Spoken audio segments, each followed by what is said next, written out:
In a world of remakes and remasters, Are we playing for what was once sacred and cool has now soured and become lame.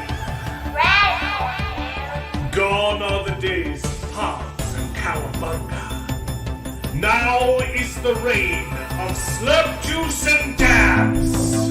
Kids these days don't even know how bad they've got it.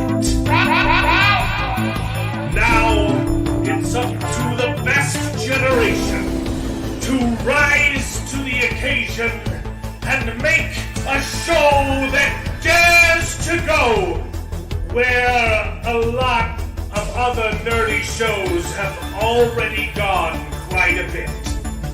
That's right. They're going to talk about it a lot.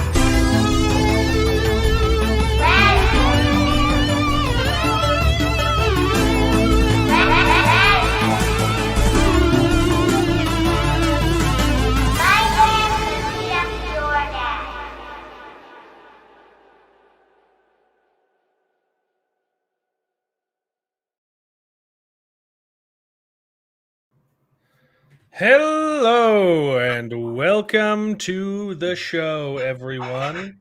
This is Best Gen, where nerds complain about nerdy things. It's called Best Gen because we are all roughly from the same gen, and we happen to think that it's the best. Not because we as people are better than you, but because our entertainment was. So sit back in your love seats, in your armrest chairs, and strap in as we and prepare to wax nostalgic as we reminisce upon the days of yore. And did anyone watch The Little Mermaid? Because I sure as heck didn't. No, I didn't. Because that's what Hollywood is giving us today, and I don't want any part of it.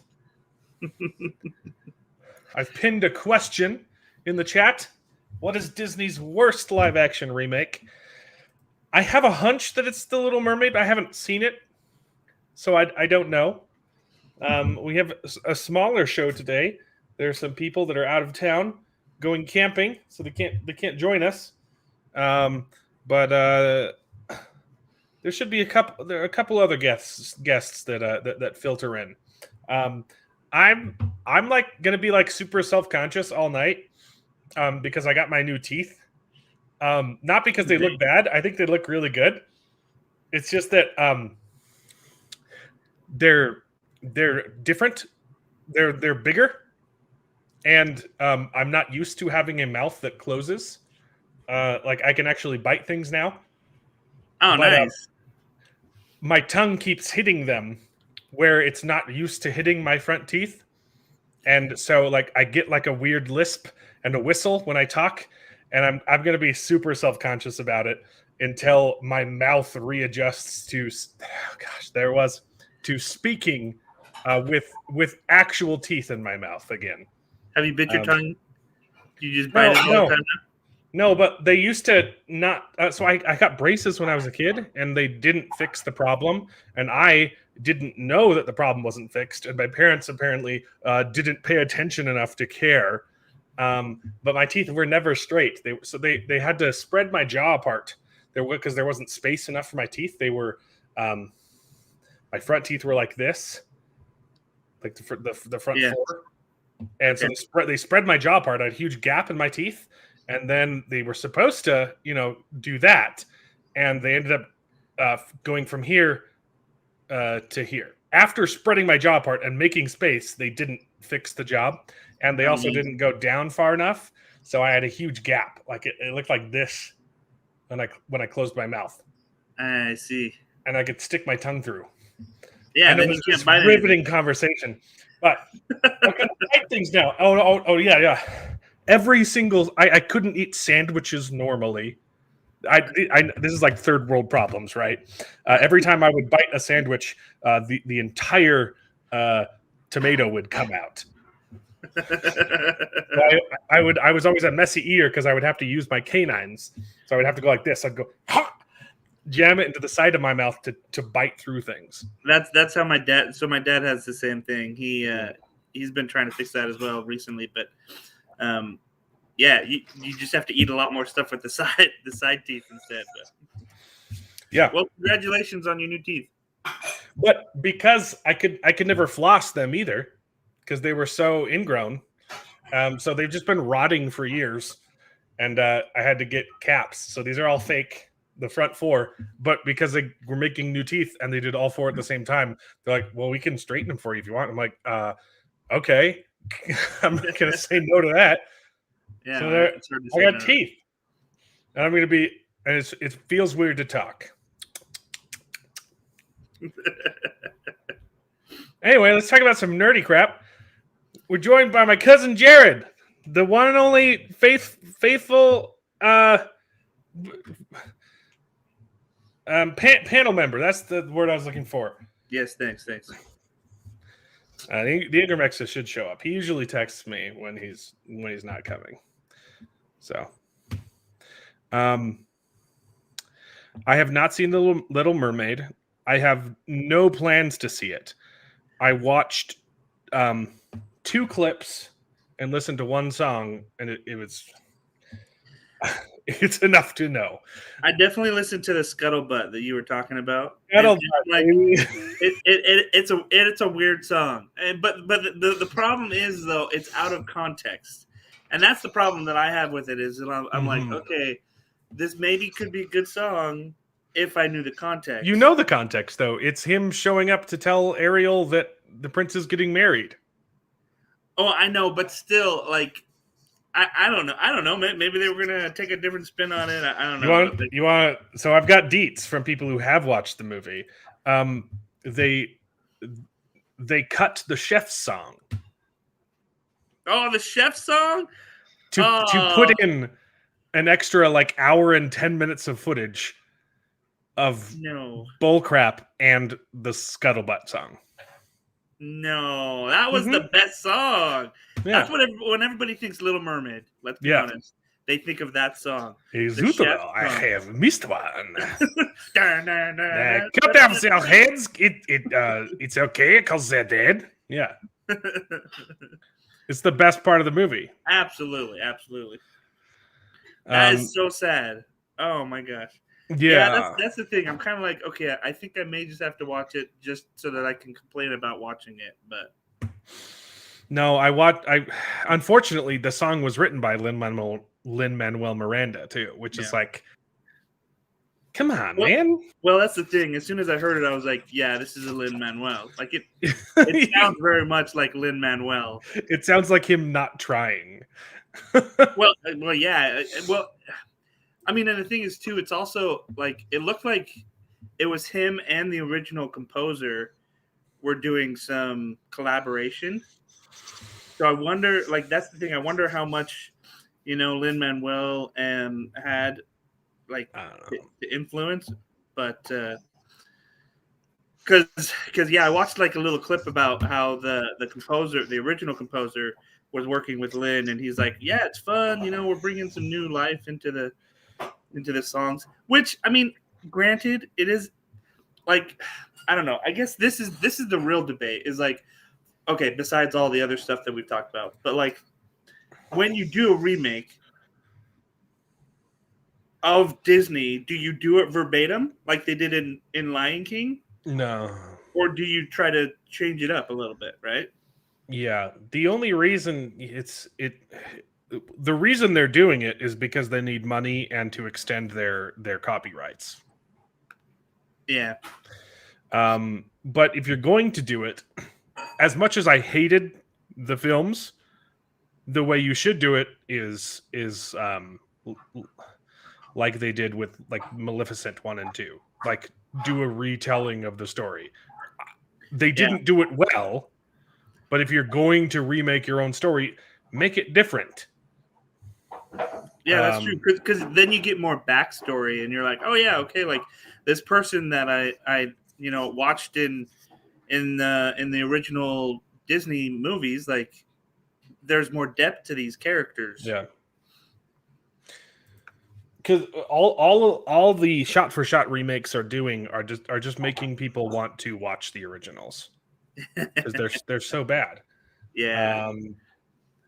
In fact, that's what I would say was probably the worst remake so far was Lion King, just because that's all it was literally just like shot for shot. Like it wasn't even a new movie. Yeah. It was just CGI now. Honestly, if I had to I'd say the best one is probably Alice in Wonderland. It's not a great movie, but it does it's they brought in a visionary director, Yeah. took it his own way, and he took the story and added his Tim Burton. It was a good match, honestly. Yeah. Alice in Wonderland, Tim Burton, they're both on drugs. Yeah. I don't think I watched the sequel, but I think I did. That was that the one where they brought in the Demogorgon? No, what was I think that was in the first one, the little dragon You're right. thing, whatever it was. You're right. Yeah, I think that was the first one. I don't know. If you're gonna do it, I think that's the way to do it. I didn't really love it, but it wasn't horrible. But with the other remakes, they're just vacant. Yeah, I agree. Empty vessels. I'm trying to think if there was any other. Yeah, what were the other ones that they've done recently? Let me see. Recently, it was The Lion King, Aladdin, Beauty and the Beast, The Jungle Book. The Jungle Book was okay. Yeah. I didn't love it. Oh, they did Mulan, which I didn't see. I've only seen about half of these. I mean, Mulan was good. I mean, it was Mulan. I mean, that's the thing. Like, there was sort of like they brought but that was also weird because they brought in this like witch lady that was so. And then if I remember correctly, because it has been a while since I actually saw it, but like then they it turned out the witch lady wasn't bad, or like that was weird. If you want to go back, so I've got a list of every single live action remake. It goes all the way back to 1967. Oh no, sorry. Never mind. 1994 was the first live action remake of The Jungle Book, which is actually a really good movie. That was a really good movie. Yeah. It's a fantastic movie. Yeah. If you're going to do a remake, that's how you do it. I love the 94 version of The Jungle Book. It's like Mowgli, but he's older and he's like it's technically like a sequel to The Jungle Book. It's him like integrating in society, and the fight scene with the snake at the end, like underwater, it was good, terrifying. Yeah, I remember. I remember thinking that too. Like, well, and the lion. I mean, not the lion, the tiger. Too. And like Baloo was done really well too. Yeah, creepy. Yeah, fantastic movie. Yeah. So that's how.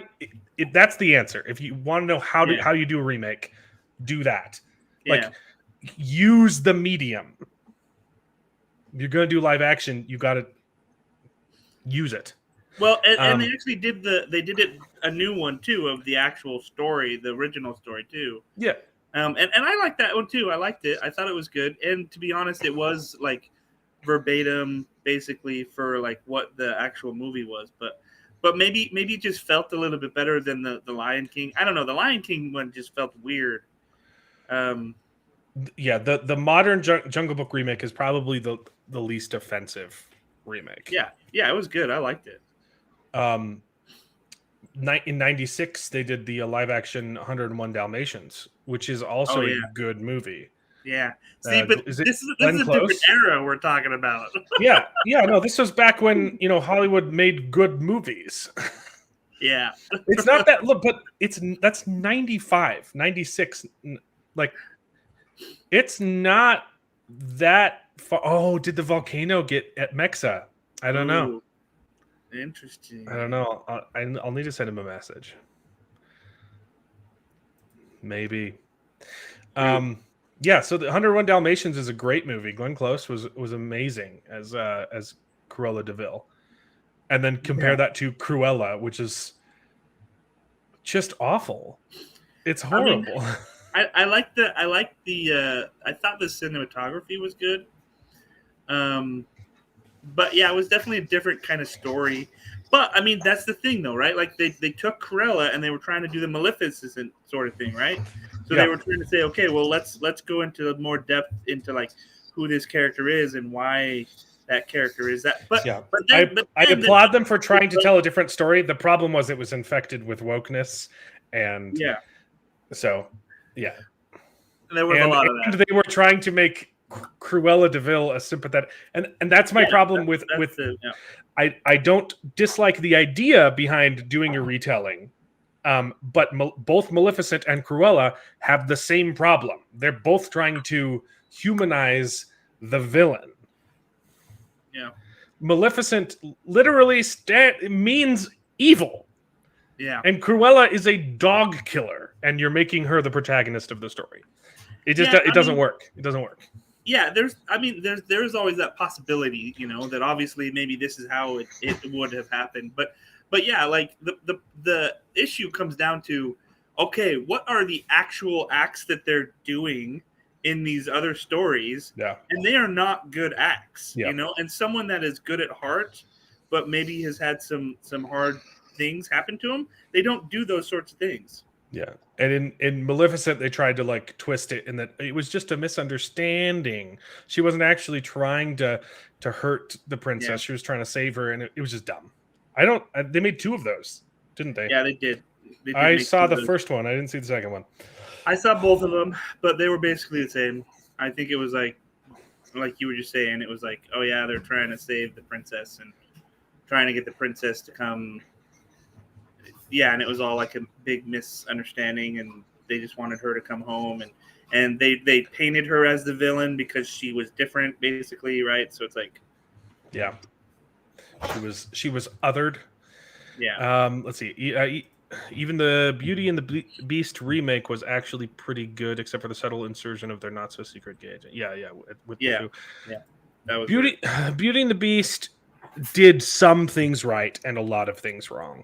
The problem is Emma Watson looks the part of Belle, but can't sing at all. So they did some auto-tuning stuff, yeah. And yeah, so she was struggling the entire time.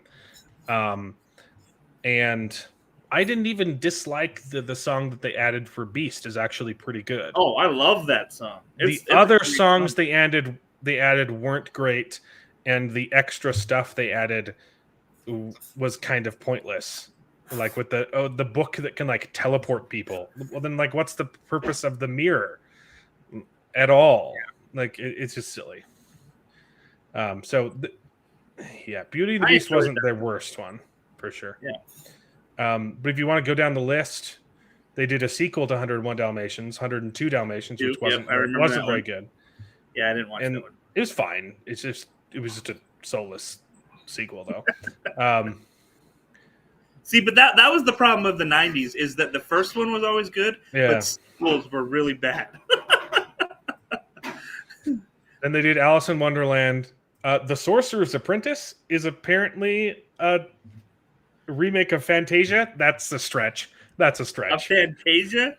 Yeah, no, that's not what that is, guys. And then Maleficent, Cinderella was fine. I didn't actually see that one. The Jungle Book was decent, and then the sequel, Alice Through the Looking Glass, I don't think I watched. Then Beauty and the Beast is where it starts like, okay, are we doing this to make it better, or are we doing it because we want money? Then they did Christopher Robin, which I never saw. That's not a remake though. That's just that was actually really good. I actually really liked that story. Because that one, I was surprised. From what the trailer is, what I gather, it's like a sequel. It's a story of Christopher Robin grown up, right? Yeah, so it's like like that's not a remake. That's how you do it. If you want to do a live action, that would be the way to do it. Yeah, and that's the thing. Like I went in and I was it's like Hook, but with Winnie the Pooh. Yeah, it was really good. Like it was all about Christopher Robin, and like his struggle being like, oh, do I go back or should I continue to, live the life that I meant to live, right? And so yeah, it was a really good. I really liked that movie. That was a good one. Yeah, and maybe I did see it, but I don't remember anything. And then they did Dumbo. With that one tanked. That one tanked bad because why would you? Yeah. Why does that movie need to be live action? And Aladdin could have been great. They even got Guy Ritchie to direct it. The problem was the writing was just soulless, and the stupid I will not be silenced song while she's literally being silenced. Like unironically. I like this. I like the song though. It's bad. Just the placement of the song may not have The been. music is I'm a musician. It's not good. I know.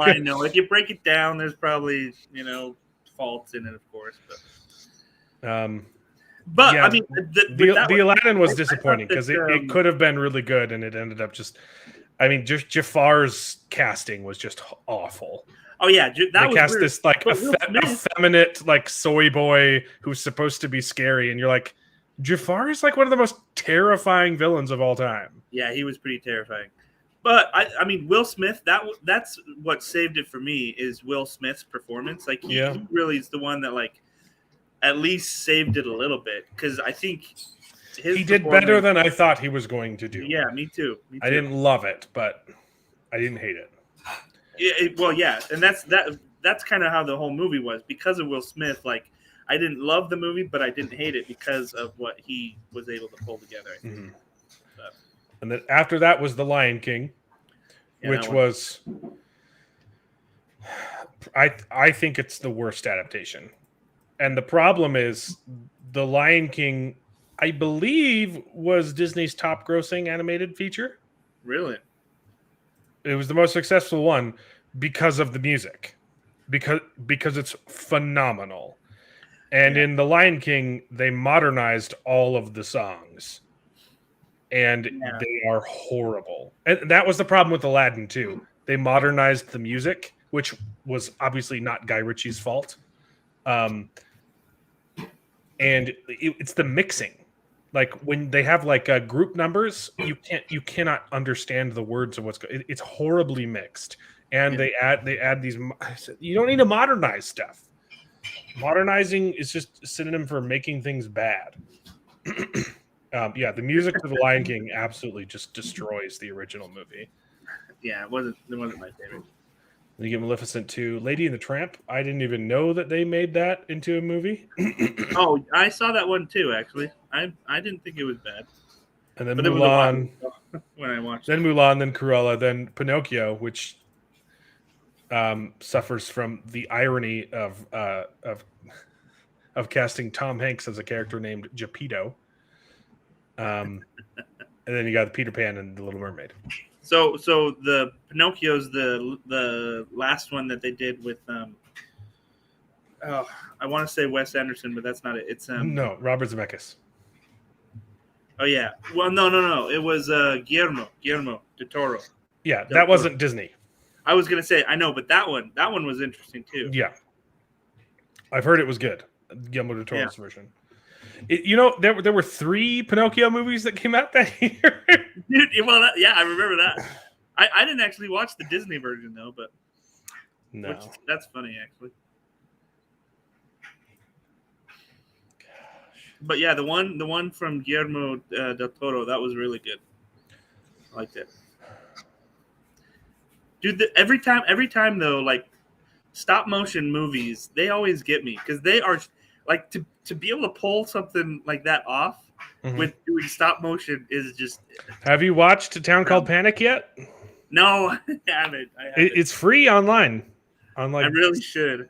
Dude, it's short too. It's just a short film. It's like an hour long. It is so funny. A Town Called Panic. It's a French movie. Stop motion. Wonderful. Watch it. I really should. Yeah. I think The Little Mermaid is probably like technically no. The Little Mermaid is probably their most embarrassing remake, and The Lion King is probably their most damaging remake. Because The Little Mermaid is bad because of incompetence, and The Lion King is bad because also because of incompetence, but The Lion King is bad because of hubris. The Little Mermaid is bad because of incompetence. Mm. The Lion King, they tried to make the music better and they failed. And The Little Mermaid, they weren't trying to make it better. They're just bad. Yeah, I haven't. I mean, I haven't heard anything about it yet. So I watched a couple clips. I watched and I can't play him on the show or we'll instantly get demonetized. I've tested it. I watched the clip of Melissa McCartney singing "Poor Unfortunate Souls." Okay. And it's really bad. Really?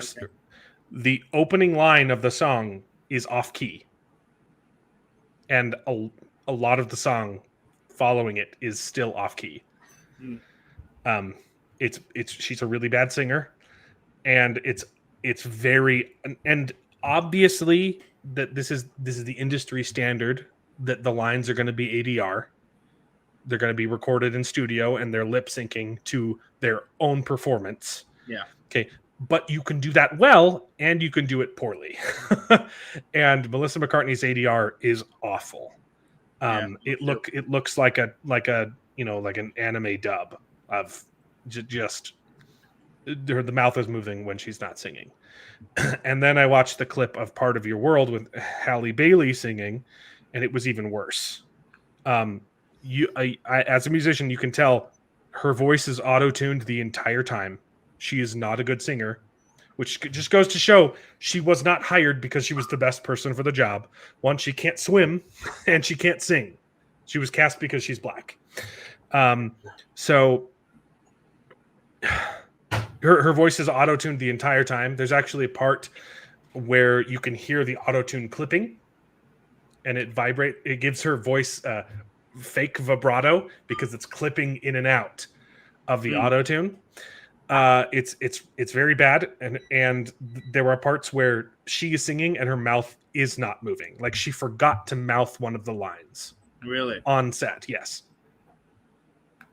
It's when she does like what do you call them? Feet or whatever. Like she doesn't say the first line. Really? Yeah. Mm-hmm. Oh man. And she does just weird, crappy inflections the entire. It's just I hated every second of it. And then I guess I watched 4 clips because they released the Kiss the Girl, the ending of Kiss the Girl before the movie came out, and I used that to make my video. And that one was just bad. But then the Scuttlebutt was like, yeah, no, I have no interest in seeing this movie. Steven Burton in the chat. Your wife saw it this weekend with her friend, and I could not believe it. She wanted to see it. Oh, okay. You didn't see it. You don't have an interest. Yeah. I'm interested in seeing it out of morbid curiosity, but I don't have interest in watching it because it looks good. Right. I'll probably find a way to see it eventually. Although I said that about I said that about Wakanda Forever, and I still can't bring myself to watch it. Yeah, that one. And it's free on Disney Plus now. Yeah, no, you don't have to waste your time on that one. Oh, I never got around to it. Yeah, don't worry about that one. It's just so embarrassingly bad. Yeah. But any criticism is automatically labeled as racism. It's racism. The redhead character, the Danish folklore, has a black main character, but that's okay because the upcoming adaptations, we've got a Mexican Snow White. Yeah, that one's coming out next year. You've got a sequel to The Lion King. It's called The Mufasa King, or is it a prequel? It's a prequel because it's about Mufasa. Who the heck wants to watch that? We were just talking about that's the way to do it, right? So. Yeah. I'm not interested though. The problem is it's the people that's doing it, and then they're doing the Lilo and Stitch, where everyone's too white. They literally cast Hawaiian actors, and the left complained that they're too white. Mark Clark couldn't make it through Wakanda. Quit the oil rig scene. I assume that's near the beginning, because I don't know. It's probably somewhere in the middle. Is where he started probably somewhere in the middle, and that's where Ironheart shows up, right? Oh no! Wait, no. I think the oil rig is like the very first. Yeah. Yeah, probably. That's what I assumed. Yeah, I think it's at the very first. Stephen Burton's wife says that Ariel's red hair was weird. She wished they just made her hair black or brown. Oh yes, her wigs cost $15,000. She tweeted it out. And also, there was a bunch of artifacting around her head because the CGI was bad, and they probably used like AI to paste it on there. Yeah, the clips I've seen are just not impressive visually. It looks gross. It looks dry. There's no color. I have no interest in this movie. But they're doing Lilo and Stitch. They're doing Hercules. That's another Guy Ritchie one, which really Hercules, huh? Might be okay if the studio just lets Guy Ritchie do his thing. That could be good. Because who was Guy Ritchie. Who played Hercules in the '90s version? He was really, really popular.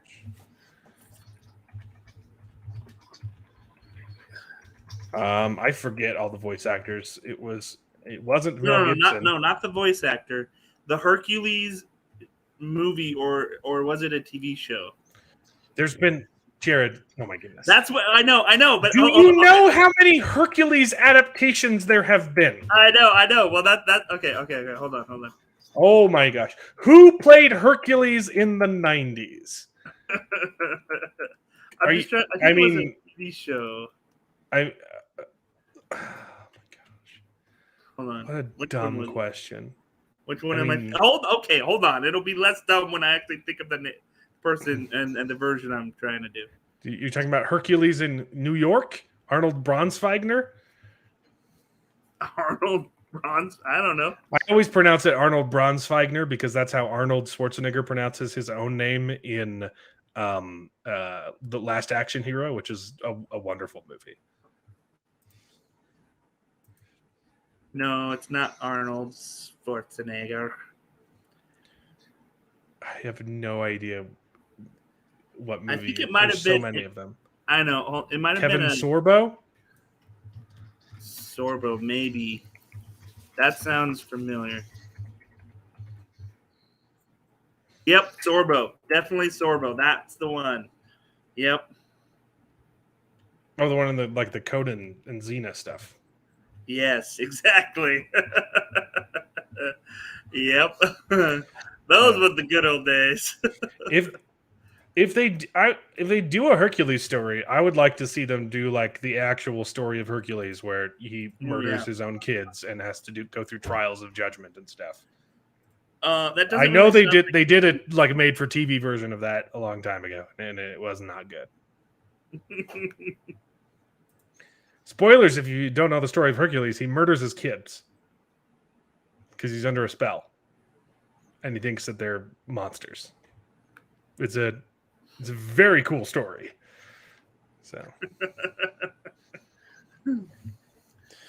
yeah. Cruella's apparently getting a sequel. The Hunchback is getting a ooh, really? adaptation. Sword in the Stone, and I don't care. Bambi, Robin Hood, The Aristocrats, Moana. Who gives a crap? Just stop, Disney. Just stop. No one cares. No one's watching it. We're okay with the originals. Let's just keep it that way. Yeah. Well, what's funny is it performed okay in the box office, but we're probably going to see a huge second week drop off, just like with all of the Disney Marvel movies. But it doesn't look like it has good legs in addition to that, because it's been the worst performing Chinese box office of all time. That actually doesn't surprise me. Yeah. It's scary. Oh, I love this review though. New York Times says Disney's live action remake of The Little Mermaid with Halle Bailey starring as Ariel and a diverse cast reeks of obligation and noble intentions. So it's like a lukewarm review, right? Yeah. The problem is joy, fun, mystery, risk, flavor, kink. They're all missing.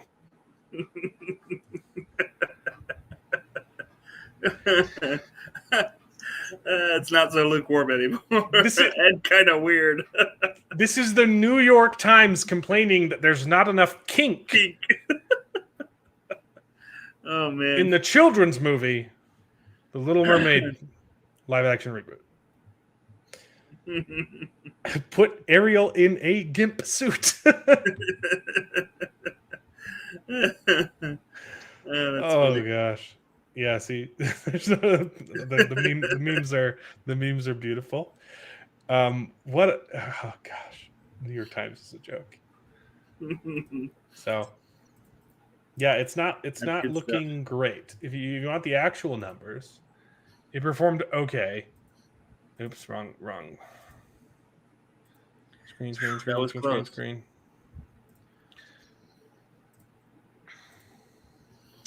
It got 90 million. Yeah. But it's not performing well globally. I pulled up other movies to compare it to. Like, it's obviously outperforming the thing, but compared to like The Lion King reboot, it got twice as much. Aladdin, it's comparable to Aladdin. Okay.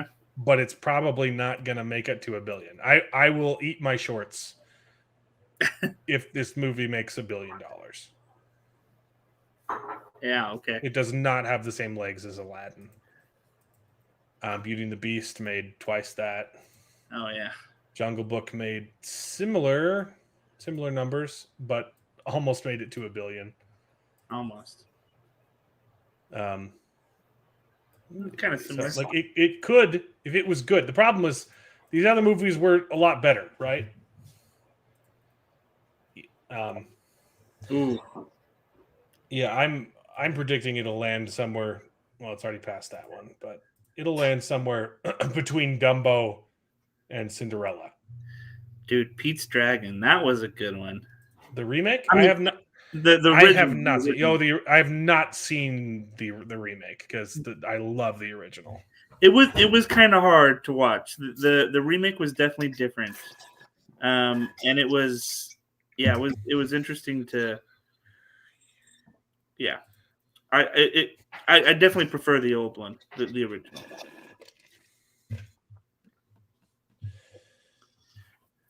It's already made. Yeah, this movie did not do well. I've already got the song stuck in my head. But I can't sing it because it will get demonetized. So if you want to see the ratings for The Little Mermaid, it's 95 audience, huh? Certified fresh. Everyone is loving The Little Mermaid. Except the Rotten Tomatoes changed their algorithm for The Little Mermaid because of racists. Oh. So these are the verified ratings. They had to disable audience ratings because of how negative they were. And I've been watching this every day, and it started with after they disabled audience ratings, they enabled the verified rating score, which is people who can show that they bought a ticket through Fandango and were paid by Disney to write a review. It started at 500 and now it's 2,500, and the percentage has not changed, which is a little bit telling. But if you can click for the metadata and change it to all audience, and you get the real number, but this isn't even the real number because day one, this was at 10,000 and that number has not changed. So they cut off reviews. So this isn't even the real percentage of how bad it is. And if you go to Top Critics, it gets even worse too. Wow. So that's how Rotten Tomatoes lies to make movies look good when they've been paid. I believe it started with Black Widow was the first movie where Disney paid them, and they changed the algorithm so it no longer displays negative reviews, which kind of defeats the entire purpose of Rotten Tomatoes, and I refuse to rely on them as a reliable review source anymore. So Yeah, that's tough. Horrible. You want to know something interesting? The original the Lion King made, 1.5 billion. The original movie got pretty close. Wow. $1 billion, and adjusted for inflation, totally made more than the reboot. So, I was going to say, is that the inflated number or not? But no, it's not. It's not adjusted for inflation. But that's great. The Lion King did so well, and the Lion King on Broadway is, I believe, it's the most successful Broadway play of all time. Really, over like Hamilton or Wicked? Oh, absolutely, yeah. Really, that's okay. I believe it's the longest running too. Okay, I didn't know that. So people like the Lion King.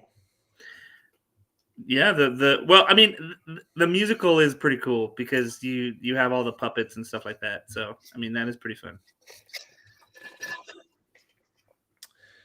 Anyway, I think I'm done talking about the Little Mermaid. It looks like garbage. So we could do some news, or we could talk about movies. What do you want to do?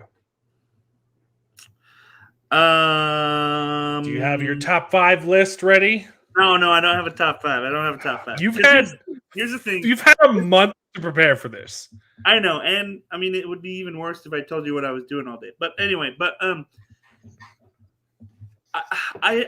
here's the thing. My list isn't just a top 5 or a top 10 or anything like that. These are just movies that I really loved when I was a kid, right? Like, these are the ones that, like, when I think about my childhood, these are the ones that stood out and, like, made me love watching movies. Okay, that's a good list too. Right? Yeah. So that's the thing. These aren't top 5 or anyway. Okay. So this is gonna be a strange, very eclectic list, but I do have the list. So it's Mex's turn to be stuck in traffic this week, so he'll be joining us later. Oh, fun! All right, you're not stuck in California. He's in Cali, huh?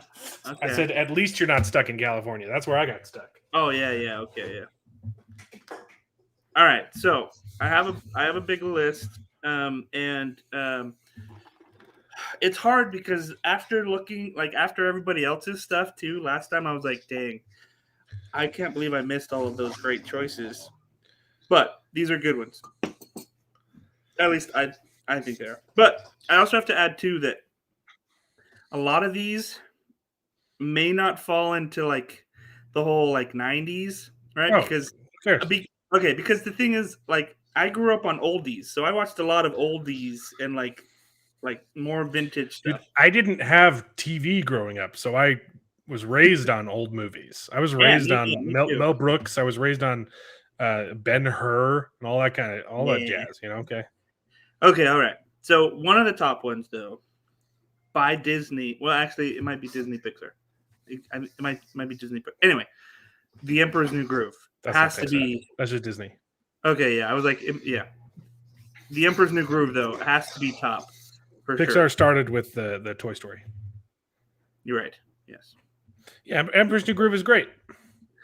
That is literally one of the movies that my family quotes like all the time.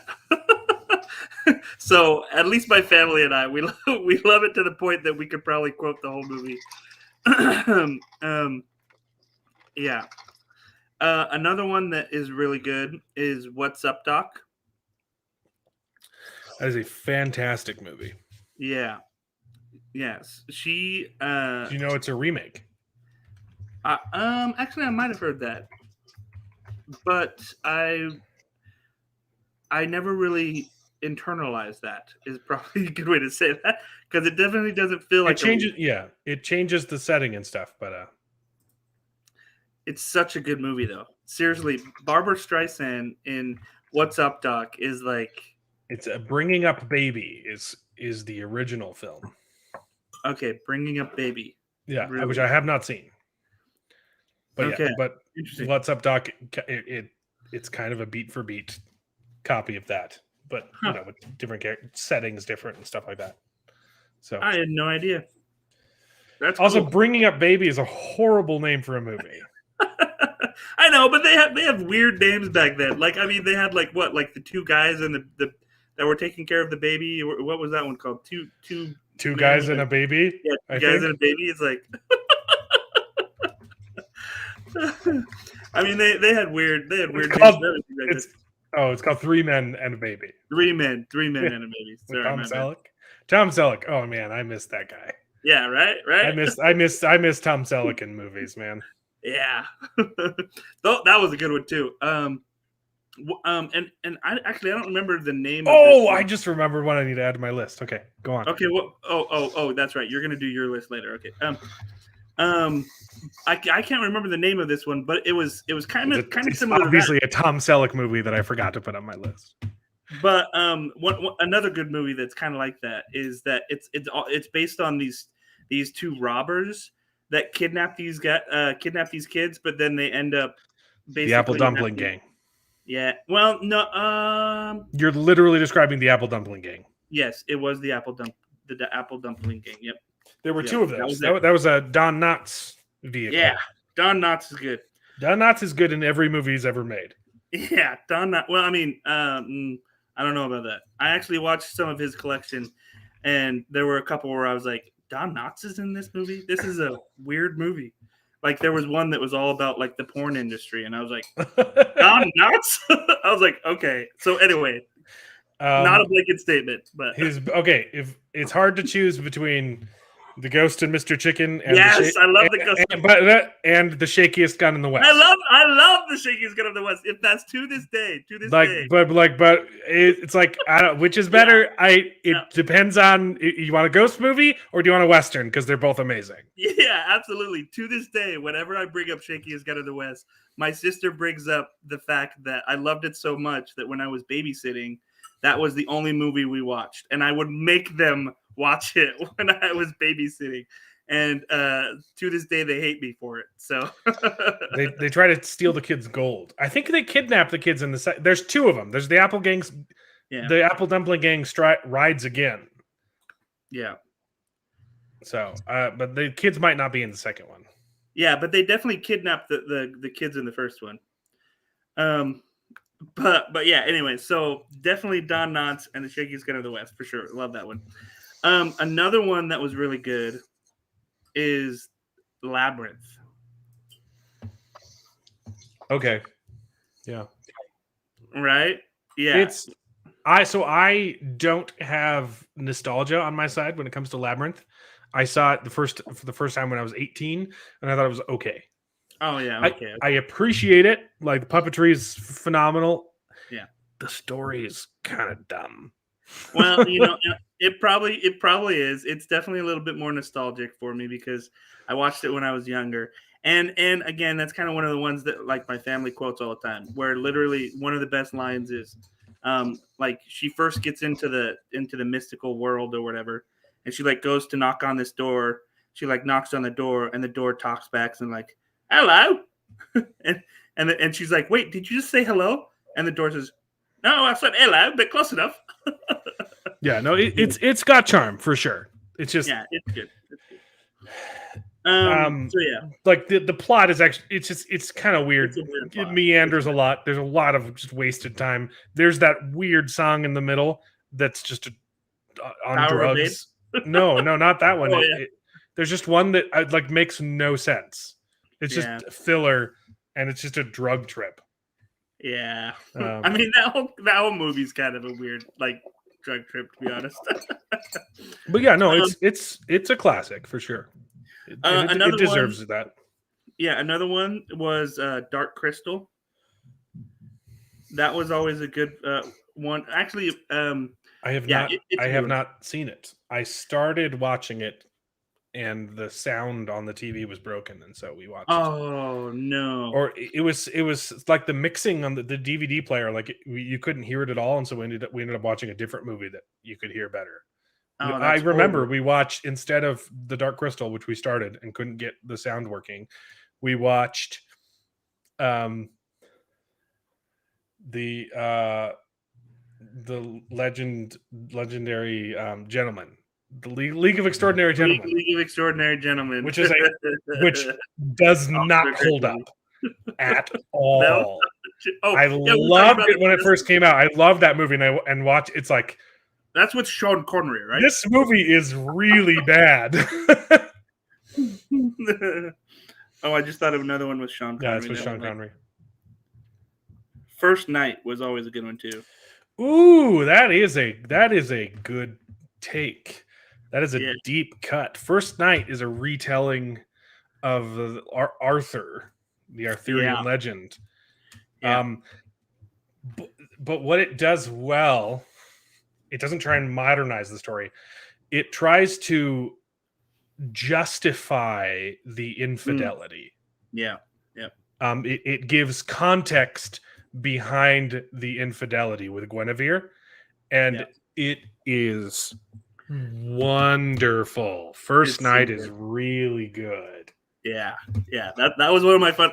I remember watching that one several times as a kid because I was just like, this is such a good movie. Yeah. This one might be a little weird, but Indian in a Cupboard. No, that's I classic. remember enjoying that one. It's classic. Same with like The Borrowers and stuff like that. Those ones were always fun. I enjoyed watching those. And then there was also The Hobbit, the animated series of The Hobbit. Beautiful. That was good stuff. The music alone in those movies was spectacular. Like really good. And then there was another one, and I only watched this one like once, maybe twice, but it was called The Rocketeer. That one was pretty cool too. I've heard everyone loves that movie, and I never saw it. I certainly did. I thought it was a great movie. Zardoz. I have heard of Zardoz, and I have not seen it. Was that a Disney movie? I don't remember. Zardoz. No, it's rated R. Okay, that's not what I was thinking. I was thinking of a completely different movie. That looks cool. A science fantasy from the 70s. With Sean Connery. Oh, that's the classic one where he's in that red Speedo. You know the image of Sean Connery in the red Speedo? This I one? don't know. I mean, yeah, you meant to bring it. Yeah. Oh, yeah. Okay. I have not seen it. That's on my list. This was another one. So yeah, The Rocketeer was pretty cool. I think I remember watching it once, but the thing that I really fascinated about with that one was the jetpack. After watching that movie, I wanted to fly around in a jetpack like every day. As you should want. Right? Okay, another one that is an all-time favorite for sure from my childhood was called Condor Man. Yeah, so this one's weird because I've heard of that. but it's really good. It's actually oh shoot, I'm blanking on his name. Oh gosh. Michael Crawford? Yes, but it's actually got the guy that he composed a bunch of music for the Phantom of the Opera. Hold on, what was his name? Oh, yeah, the music. Well, it's Google says it's Henry Mancini. Okay, hold on. Let me verify. Because I had a hard time with Hercules earlier. Let me make sure it's. Yeah, that's not the same guy as the Phantom of the Opera. Yeah, hold on. Yeah, okay, hold on. That's it. You're thinking of Andrew Lloyd Webber. Yeah, I was thinking of Andrew Lloyd Webber, but I always grew up thinking that was Andrew Lloyd Webber, but I guess it's not. The Phantom of the Condor Man is flying. Yeah, but anyway, but this is a great. Oh, actually, it's Disney. Well, actually, Disney bought it. I think is what it was. But anyway, yeah, Condor Man's great because it's all about this comic book writer and how he wants to become one of his superheroes, and so literally, like the CIA, basically, they want him just as a civilian to like pass some papers to a secret agent, and he ends up, because he's always living inside of his head as a comic book writer, he kind of like goes over the top and basically pretends to be a secret agent. And so as he's passing off the papers or the special intelligence, they basically think that he's a super agent. And so the rest of the movie is all about how he lives his he continues this mission by living out the life of one of his comic book characters, Condor Man. So anyway, it's a classic. I loved it. There was like high speed chasing in it, and like fun James Bond invention sort of stuff in there, and he, it's kind of like a mix of a superhero movie. It was great. I liked it. I bet you're forgetting a Tom Selleck movie on your list. Maybe, probably, because that's the thing. Last week, I think you forgot to write down Quigley Down Under. Oh, of course, Quigley Down Under. Oh my gosh, we've watched that movie together like at least 3 times. Yeah, because it's amazing. I love Quigley Down Under. Oh my gosh, and then they had a second one too that was so good too. Oh wait, there's a sequel? Hold on. Actually, no, I think it was just the first one. Yeah. But yeah, Quigley Down Under is such a good movie. Oh, I love that. Yes, I was definitely forgetting about that. In fact, thinking of another one that I just remembered that I probably forgot about was you're thinking of The Rescuers Down Under. No. I mean, it's The Rescuers are great too. I mean, I love Rescuers. No, I was thinking of A Man from Snowy River. That's a good movie. Oh, yeah, those are good. 1 and 2. Yeah. Yeah, I was going to say that definitely has a sequel. Those are not very well known. Yeah. Yeah. Yeah, Quigley Down Under. That's a good one. About the hired hand that he's an excellent shot. And oh my gosh. Oh man, now I want to watch that again. Shoot, it's been a while since I've seen that one. Yeah, dude, Quigley Down Under's got that it's one of those feel good movies that's also like kick butt, Yeah. You got a man just being a man doing manly things and beating bad guys, and it's a Western in Australia, and it's Tom Selleck, and he has a mustache. So yeah, it's good. It's real good. That's definitely got to be on everybody's list to watch. And the girl's hot. Is it the villain? Yeah, no, it's Snape. Yeah. What's his face? Yeah, I remember watching that. I was like, oh, no way. He plays the best villains, man. He really is so good. Alan Rickman. He's a wonderful scumbag in Quigley Down Under. Yeah, almost as good as his bad guy in Die Hard. So yeah, he was pretty good in that one. Quigley Down Under. That's a great one. What other villains has he played? Oh, the sheriff of Nottingham. He's so good in Robin Hood Men in Tights. No, in the not Joker. Oh yeah, okay. In Robin Hood, Prince of Thieves. Oh yeah. I'll carve your heart out with a spoon. Yeah, he's pretty good. Tom Selleck is the man my mom said she'd leave my dad for. Well, I've got another Tom Selleck movie on my list that I don't know if you've seen, so I'll save it for my list. Okay, yeah, that's probably a good idea. And I'm almost done. I just have like 4 or 5 left. Okay, Tom Selleck or Burt Reynolds though? That's a tough battle. Hmm. I've probably seen more Tom Selleck films, but they both got that riz, you know? That Riz.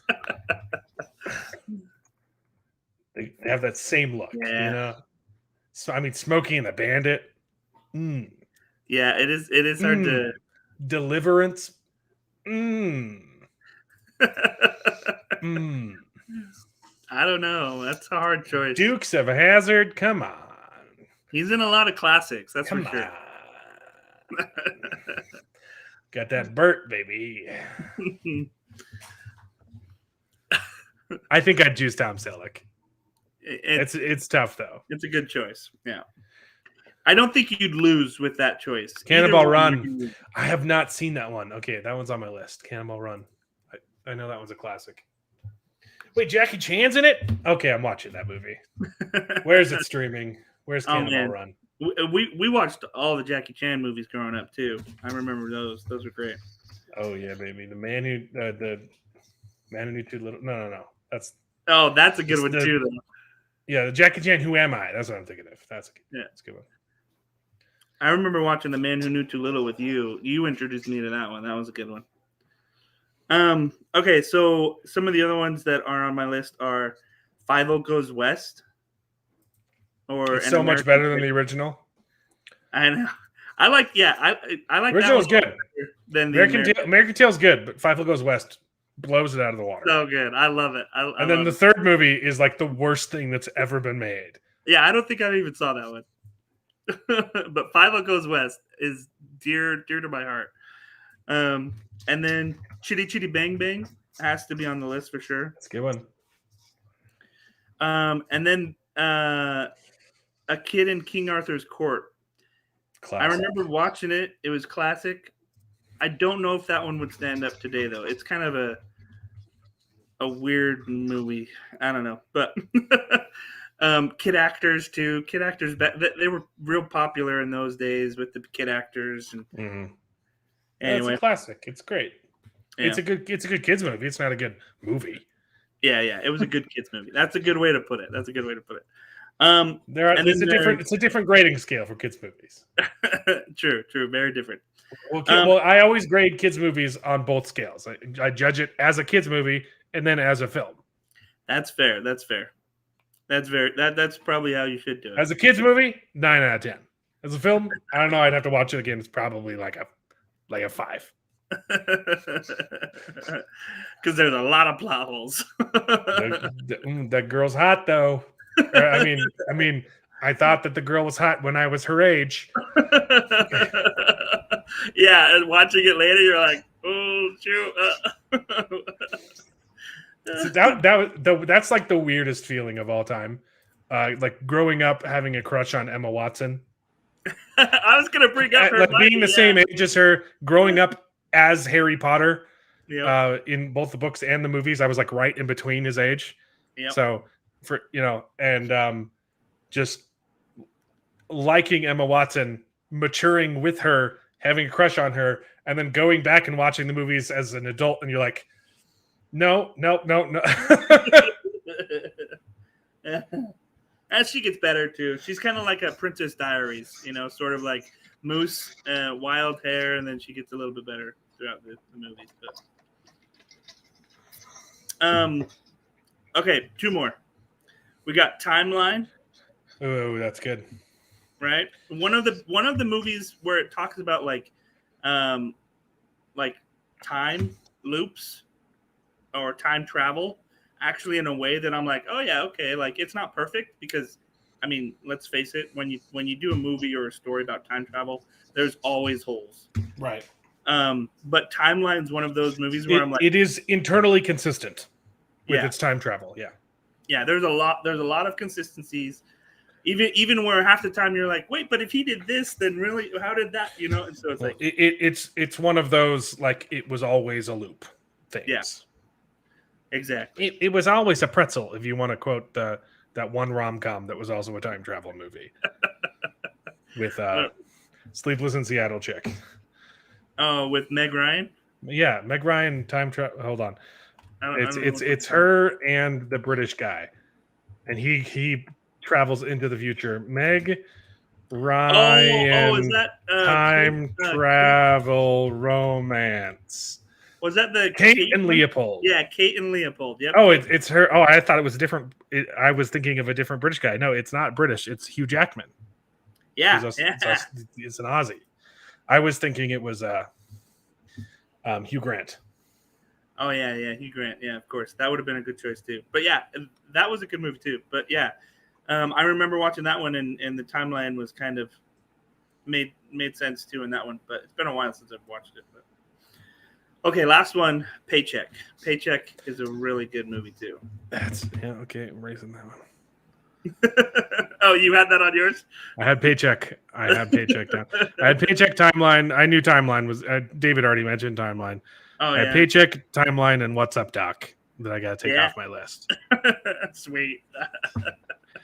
Paycheck is wonderful. I have a whole list of like 90s sci-fis. They're like like Pulp Fiction. You know, they're not like masterfully made, but they're like, it's just like really good popcorn sci-fi. Yeah. And Paycheck is the concept of that movie is just wonderful. Okay. It was. You don't have to like Ben Affleck. You don't have to like Uma Thurman, but he reaches into a bag and has stuff that he can use because he time traveled and gave himself a bag from the past. And so when he's in trouble, he reaches in the bag and he has just what he needs to get out of trouble. Yeah. That's freaking cool, okay? That's a cool movie, baby. Yeah. And that movie's kind of consistent with his time travel too. It's not time travel, it's viewing the future, right? Yeah. It's looking into the future, and so then he sees he's going to get double crossed and then gives himself a bag of objects. Oh, good. Oh, that was also where they like erase his memory, right? Well, yeah, I think it's similar to like the new show Severance, where like you do a job and then they erase your. It's a little bit different, but they erase your memory to avoid non-disclosure agreements. Yep. But while he's doing the job, he sends himself a package full of stuff to get him out of trouble because what he was working on was a time machine. Freaking cool movie. Freaking good. Okay, movie. We can't give it all away. That's like the trailer. That's what you get if you watch the trailer, true. dude. Okay, true. Good movie. Yeah. Okay, let's break with let's do some news and then I'll share some movies too. Okay, all right. I like Michelle Rodriguez now. Because she told people to piss off. They asked her if she was going to play Green Lantern, and she said, "No, that's stupid. Stop taking roles from white people. Write roles for Hispanic people." And I freaking like Michelle Rodriguez now, which is something I never thought I'd be saying. Good for her. Hey, did you watch that YouTube I sent you, by the way? Last week you sent me a YouTube. You did, and I clicked it, and it was on my phone, and I was like, I'll watch this on my computer, and then I never did. That's embarrassing, man. Was it a text? It was a link. It was on the email. You replied to the email. Yeah, I'll watch that. Okay, look, I'm gonna pull it up so I don't forget. Okay. Oh wait, no. What was it about? It was about basically it asked the question, what are we doing to white people? Oh yeah. I watched some of it. Yeah. Yeah. Okay. I'll watch the whole thing. Okay, it's pulled up. No, I mean you don't have to. If it wasn't interesting, that's fine. But no, it's good. I congratulate. It was on our discussion of race. Yeah. No. Yeah. I watched some good videos too.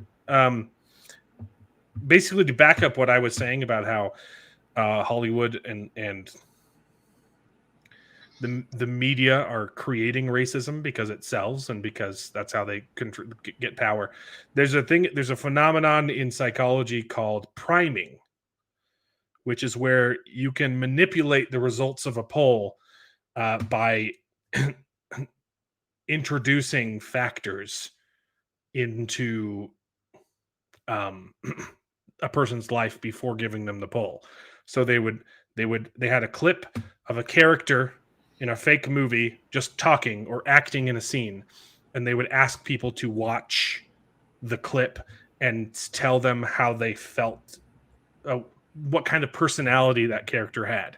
And for half of the people, before they watched the clip, they handed them a cup of coffee and said, "Hey, can you hold this for a second?" And while they get stuff ready, and then they take the cup of coffee back and make them watch the clip. For half of the people, it was a cup of hot coffee. For half of the people, it was a cup of iced coffee. And like 80% of the people holding hot coffee said that the character came off as warm and welcoming. And 80% of the people who held iced coffee said that the character came off as cold and cruel. Wow, yeah. It's called priming, which goes hand in hand with the discussion that we had yesterday. That, like, if you keep telling people that the world is racist, when they go out and have a negative experience, they will blame it on racism.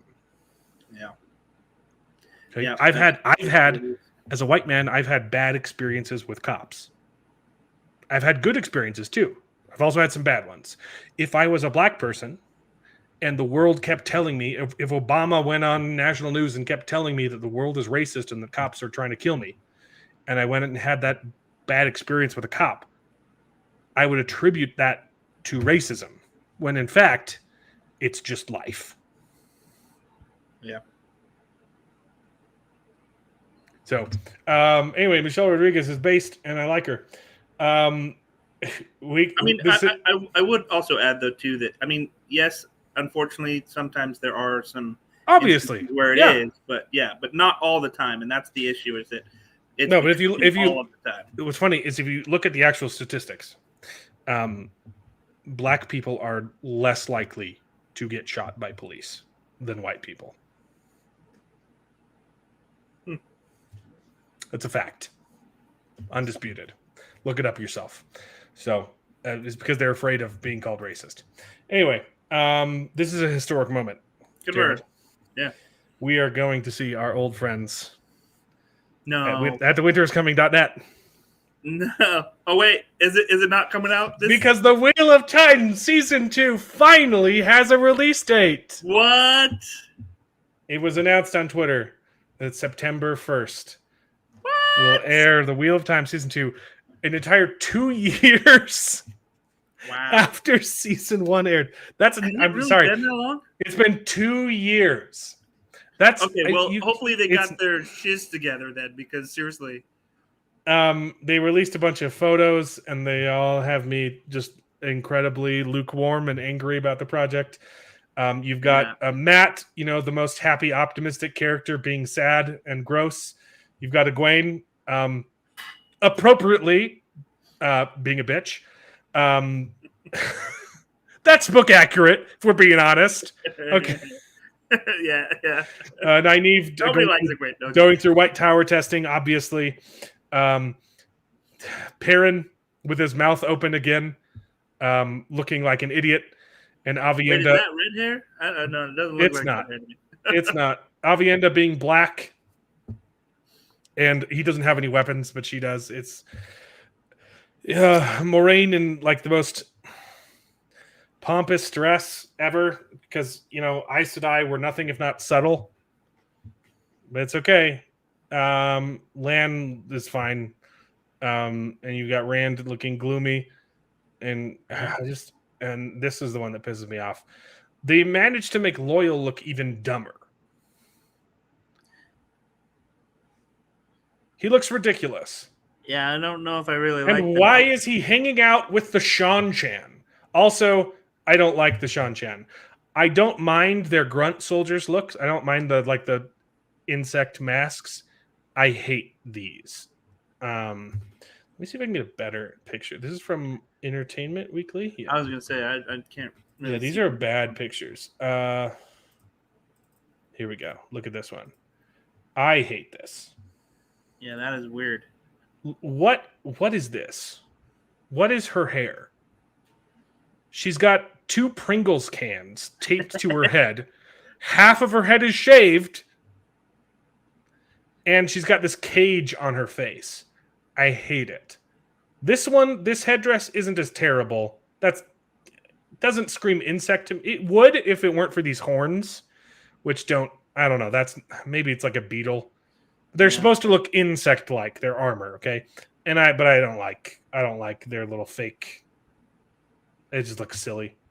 I don't like it. That's interesting. Again, I don't mind the grunt soldiers. I think that looks fine. That's a fine costume. And then this is just so silly. Okay, but I hate the bad guy. But it is hard because it is supposed to be, futuristic, but not futuristic. So I mean, oh man, he looks so ridiculous. He looked ridiculous in season 1. He looks worse now. Yeah. Oh yeah. Look at Loyal. Yeah. Looking even more moronic. Best character in the books. He's a joke. He was so good. He is a joke, and it's a shame because his actor is actually trying and giving a good performance. I liked his performance. His performance was good. Yeah. September. All right. Okay. Well, that means then I definitely need to read the books. September 1st. 2 and 3, right? Is this one 2 and 3? Yeah, 2 and 3 squished together. The climax is going to be squished together. So okay. I don't know if it's going to be at Falma or at Tyr, but Kalimdor is going to be at wherever it is, and they're going to blow the horn at wherever it is. So spoilers. Sorry, a lot of wherever it is. It's either they're maybe they'll probably just choose one location. I think they'll call it. I don't think they'll call it Falma. I think they'll call it Tyr. Wait, that says November 19th on the movie. What? I don't know what the movie is. This is I don't know what you're talking about. Trailer, and it said November 19th. Look, on Twitter they said September 1st. This is season 1, dude. Oh, okay. Okay, that's sorry. Season 1. My bad. Okay, so September 1st, we can ridicule it all over again. Nice. Yeah. But here's the problem. 2 years. 2 years. 2 months. I guess a month shy of 2 years. This is going to be hard, man. It's going to be hard to watch that and see where they take it, because I know last time we were really hopeful that they might be able to actually fix it in season 2. Yeah, but then I learned more about the showrunner, and they haven't fired him, so I don't have hope. Yeah. Okay. Well, I guess we'll do what we have to. He's vindictive. He's doing this on purpose. He hates the Wheel of Time. He said in an interview, I'm not putting in the show what Robert Jordan wrote. I'm writing this show as if I'm writing what I think Robert Jordan would have written if he were alive today. Yeah. Yeah, that doesn't. Which is a lie, because we know what he would have written because he wrote it down and gave it to Brandon Sanderson. So shut the hell up. Yeah, it's sad to see it go in this direction. Yeah, I am not. Gosh, why does he look so stupid? Why does Loyal look so bad? Anyway. I mean, they messed up a lot in season 1, so it's going to be hard to fix it. But to be honest, I don't even know if they're going to. And that's the thing; they're probably not even going to try to fix it, because no, the way that the way that he sees it is that's how he wants it to be. So anyway, yeah, I don't see it going past 3 seasons. I think it gets canceled. To be honest, I would probably agree. It's not performing well. Well, the first one definitely didn't. And if you have 2 years between season 1 and 2, like, you're not getting momentum there. No. Well, new rumors claim that the upcoming Disney Plus series Echo was so bad they reshot the entire thing. Also, Echo is going to be released all at once.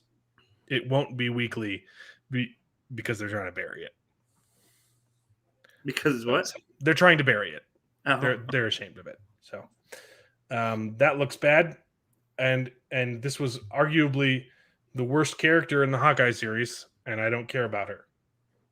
Oh yeah. And the Hawkeye series was also really bad. No one watched it. No one's going to care about Echo either. This was really cool.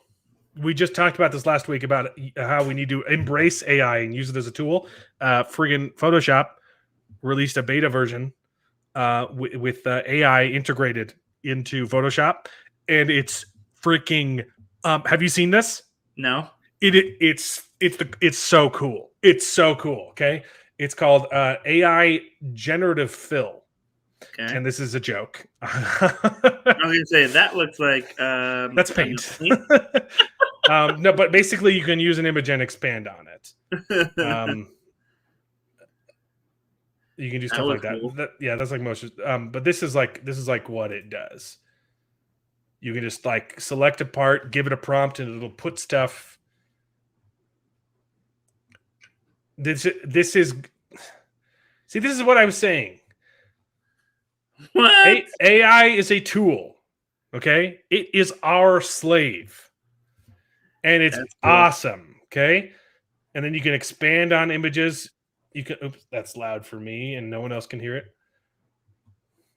You can fill in the gaps. What? Gosh. That is cool. Right, that is cool. Bigger. What? Yeah. That is impressive. That is really impressive. It's just a natural extension of what Midjourney and these things are already doing. Yeah. But incredible. This is without a prompt, and now she's going to give it a prompt, and it turns it into a tree. I mean, come on. What? Come on. That is impressive. That is so cool. See, that man, Photoshop has come so far. Like, I freaking love it. Just take an image. Oh, let's make it snakes instead of a helmet. Okay. Wow. Cool stuff. Cool stuff. Or you can see, like, you can even you put in the work. Hey, I'm gonna put these things, and I want to put them together into an image like this. That is cool. It still requires human input, okay? Wow. But you can use it to do things you could never do before. Okay? Think of all the amateur. I could never make this look that good in Photoshop. Wow, yeah. I could make it look better than this. But it's just another tool in Photoshop, guys. That's impressive. That's really impressive. Yeah, it's got me excited. That is so cool. Making images bigger. Literally, like, that's dope. That is so interesting. How can you not be excited about this crap? Yeah, that is really unique. That's exciting. Wow. Anyway, this one looks photoreal. Just expanding photos. Incredible stuff. Anyway, back to news though. This should be nerding out over AI. Yeah. Or restoring old photos and stuff. Like, they can just do it with a click now. Crazy stuff. The Willow's been pulled from Disney Plus, and I'm not torn up about it because it was a bad. Yeah.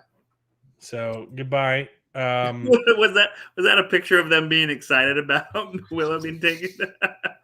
No, that was them trying to say it was sad. David sent me this, and he's not even here to talk about it. But apparently, I read through it, and it's weird. There was a board game executive who said some wildly sexist stuff, and then immediately had to apologize for it. And I read what he said, and it's not sexist. He was talking about how many pitches he hears for board games, and he said only 10% of them are from female designers. That's what he said that was sexist. It's not like he's only seeing men. He was just saying that only 10% of the people who are coming up with games and pitching them to him are women. How is that sexist? Yeah. That's a call to action saying, hey, I'd love to see more video. I'd love to see more things from games. But he had to apologize and say, it was not my best, not my finest moment to state a fact that not very many women are showing me video games. How's it going, I Angry bet he got Mixa? canceled for that too, didn't he? Probably. It's Yeah. ridiculous. Give All me he's saying is there PS1. aren't very many women that pitch me games. We can hear you. Anyway, Okay, can you hear me, guys? Yeah, we can hear you. Nice, nice. Thanks for Hey, coming. how's it going? Yeah, I was recording in at the studio and got a little bit lengthy. I want to hear some of your music, man. Yeah, you will soon. I mean, the thing with my music, and actually the first video I ever put on my channel was a song that I made, and the problem is that it's too like alternative. I don't know how to put it. It's Mhm. just too much influenced by drugs in some way. So it's really hard to It's put it not out there. commercial. Yeah, it's not commercial, but I'm trying to get there. So yeah, when I'm able to do music that is audible in this realm, in this shadow realm, I'm gonna you're going to be the first guys to hear it. Probably going to be in Spanish. The one that we're recording is in Spanish. I don't like doing music in Spanish. It's way I'm better than working. English. I'm working so hard on my album because I'm trying to make sure that it gets released this year. Mm-hmm. I want to release it in the third quarter, and mostly what's left is just me recording vocals and Mm-hmm. then mixing and mastering everything. Oof, that's the hardest Yeah, part. but Yeah. like writing and composing, Oh yeah. 98% done. Mm-hmm. I'm so pumped. That's gonna be awesome, bro. The Christmas song was so cool. So many influences, so many different things. Yeah. Hey, we Mark Clark's wonderful, giving us $5 for Mexa so we can rent a movie that's not depressing. Dude, yeah, don't be watching those movies I recommended last week. Damn, bro, you're gonna be doing things that we cannot say in YouTube. But yeah, I felt like we censored ourselves pretty well around the discussion last week, and we still got demonetized. we still got demonetized. Yeah, What?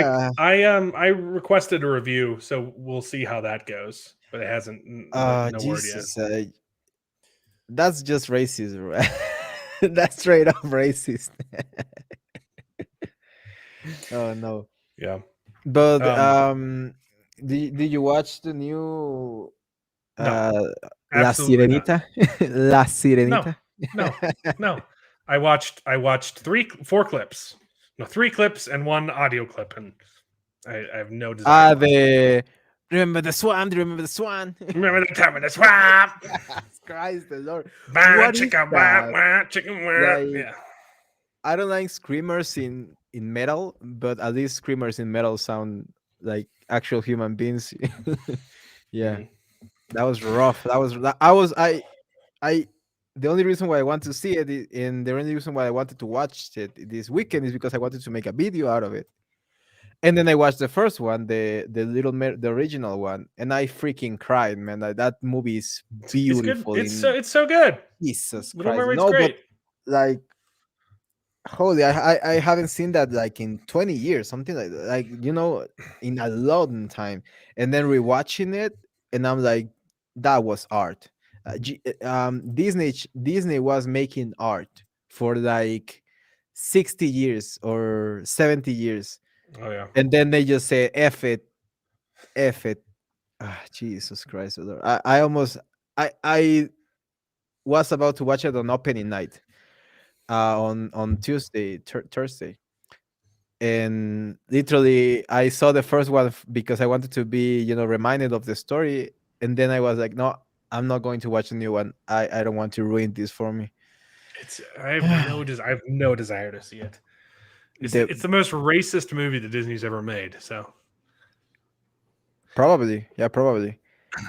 And it's funny because you see the Little Mermaid, and you enjoy it, and you don't even care about all the brain dead saying like, oh, this movie doesn't have enough black people, or well, it didn't have any black people actually. The first Little Mermaid had zero black people if you don't count the crap. Mm. But you don't care because the story's so good. You don't even see it. Like, you don't even want to realize that no one there is Well, like a different it's color or something. Danish folklore. Why would Mhm. there be black people in it? Exactly, exactly. You know, if I'm not going to take Chinese folklore and stick white people in it, or even black people. I'm not going to do that unless we're talking about that one black samurai, which is cool. That's a real story. Exactly. And you don't see any, and that's the thing, you don't see any other cultures making a huge deal out of things like that, right? Like, you don't see any other, like, if no, never mind. I was going to say if a Muslim country did a movie about a white man, Muslim savior, and nah, that white guy would get beheaded. Oh, let's do an adaptation of the Prophet Muhammad, but let's cast a white guy.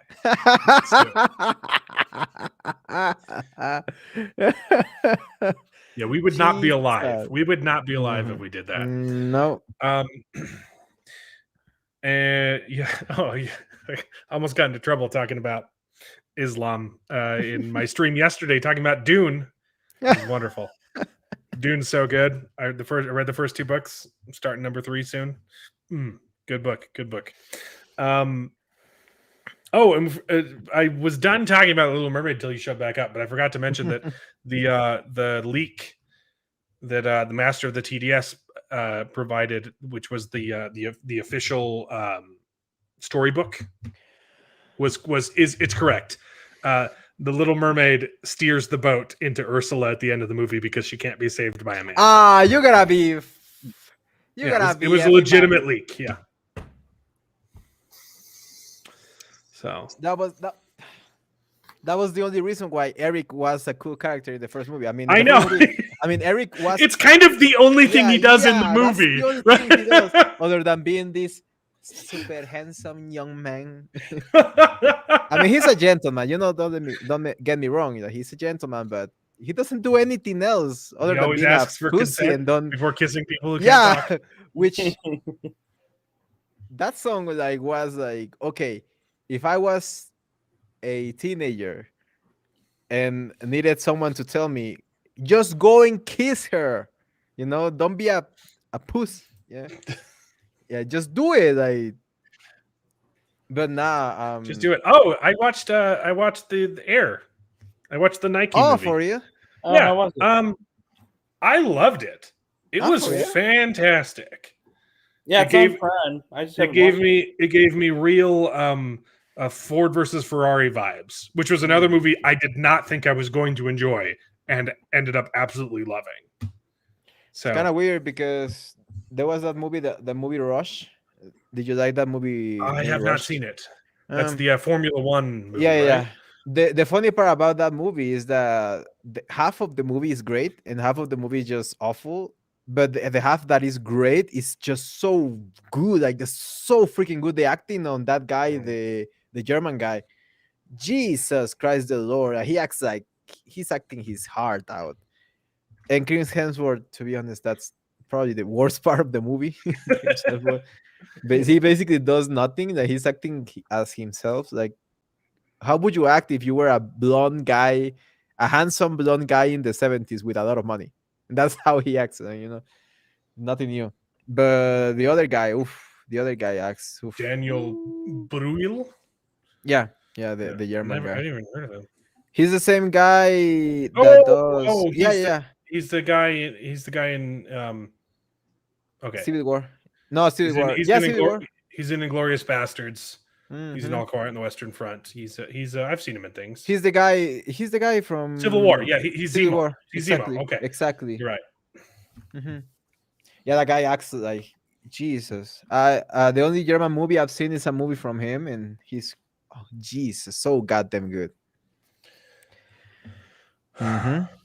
But Yeah. yeah. I watched the Little Mermaid. That's something that I watched this week, and I rewatched it actually 2 times this week. Well, And it's such a gorgeous piece of I'm on art. like a biopic kick, so I'm gonna watch Rush. Um, also, you got me excited for music, so I might share a song. I might share a song at the end of the stream. Oh, Woo! You've Hell yeah, got brother. I've got 2 tracks that are finalized, that are mixed and done. Aside from once they're all together, maybe like adding a few transitions between tracks. Like That's cool. they're I've got the first track and the last track are done.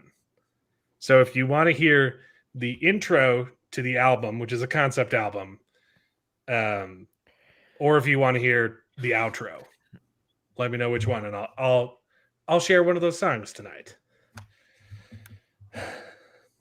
Run Lola Run. I have heard of that movie. Yeah, that's not the movie I watched. It's a Roll Around. I watched that movie because I was taking German classes, and that's like the basic movie that they show you in German classes. Like that's basically the only movie they know.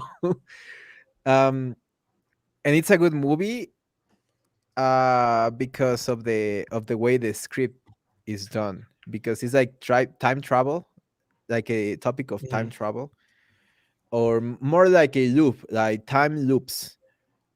This is the Zemo But guy. no, emo, no. The movie that I saw from emo is way more impactful because it's from World War II. I mean, after World War II, like pre Cold War, post World War Oh, II, and it's these are about the life of the Eastern Bel Berlin, yeah, Eastern Berlin, the communist part, and it's so bizarre, like the things that they did and the things that they had, and it's so weird. You see everyone dressing the same way, everyone eating the same things, everyone having the same car. And yeah, it was a great experience because my teacher, my German teacher, she was from Eastern Berlin actually, and so she experienced all of these things firsthand. And she was basically saying that that was that movie that portrayed her adulthood, young adulthood, or her. But I don't remember the movie. I'm probably going to give you the name of the movie yeah. later. Look it up, and give it Yeah, to me. yeah, I'm looking it up. Mark, you should be warned. The intro track is very experimental. It's not. The outro track is more of like a typical song, but I love both of them. So, okay, back to news. While you look that up. These are bad takes, I guess. So Stinger, Scream Rat's stupid. Okay, bad takes. I saw this tweet. Pips, who we streamed with a couple weeks ago, who's fantastic, brought this to light. This is just the only people that are saying positive things about the Wheel of Time are on Twitter, and they are horrible people. It would be great if in the Portal World episode of season 2, which is, if you don't know anything about the Wheel of Time, there is a point in the books where they witness a bunch of like parallel universes. They don't really come into play a whole lot, but you get visions of things that could have happened. It's like, oh, if in the Portal World episode, it would be great if in the midst of all the awful ones, because the Dark One shows the main character a bunch of horrible possibilities to try and demoralize him. It would be great if in the midst of all the awful ones, they show a book accurate world as sort of a neater. Yo, I found the movie. These are the people that like the show. They are glad that the show is not accurate to the books. oh, that's ridiculous. Screw you. Screw these people. F them, bro. F them in They the ruined the Look, story. I love the replies, though. You're telling me that a normal, good adaptation would look like a practical joke amidst Wheel of Crime, and this is making us look bad? Well, and the reply was funny, too. OMG, there was a Flickr world where Rand was the main character?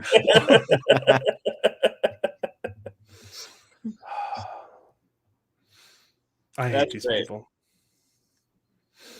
Yeah. Anyway, okay, what's the movie? Oh. He's back. Okay, one more Wheel of Time bad take. The Mary Sue. From the Mary Sue. Here's how to read the Wheel of Time books in order.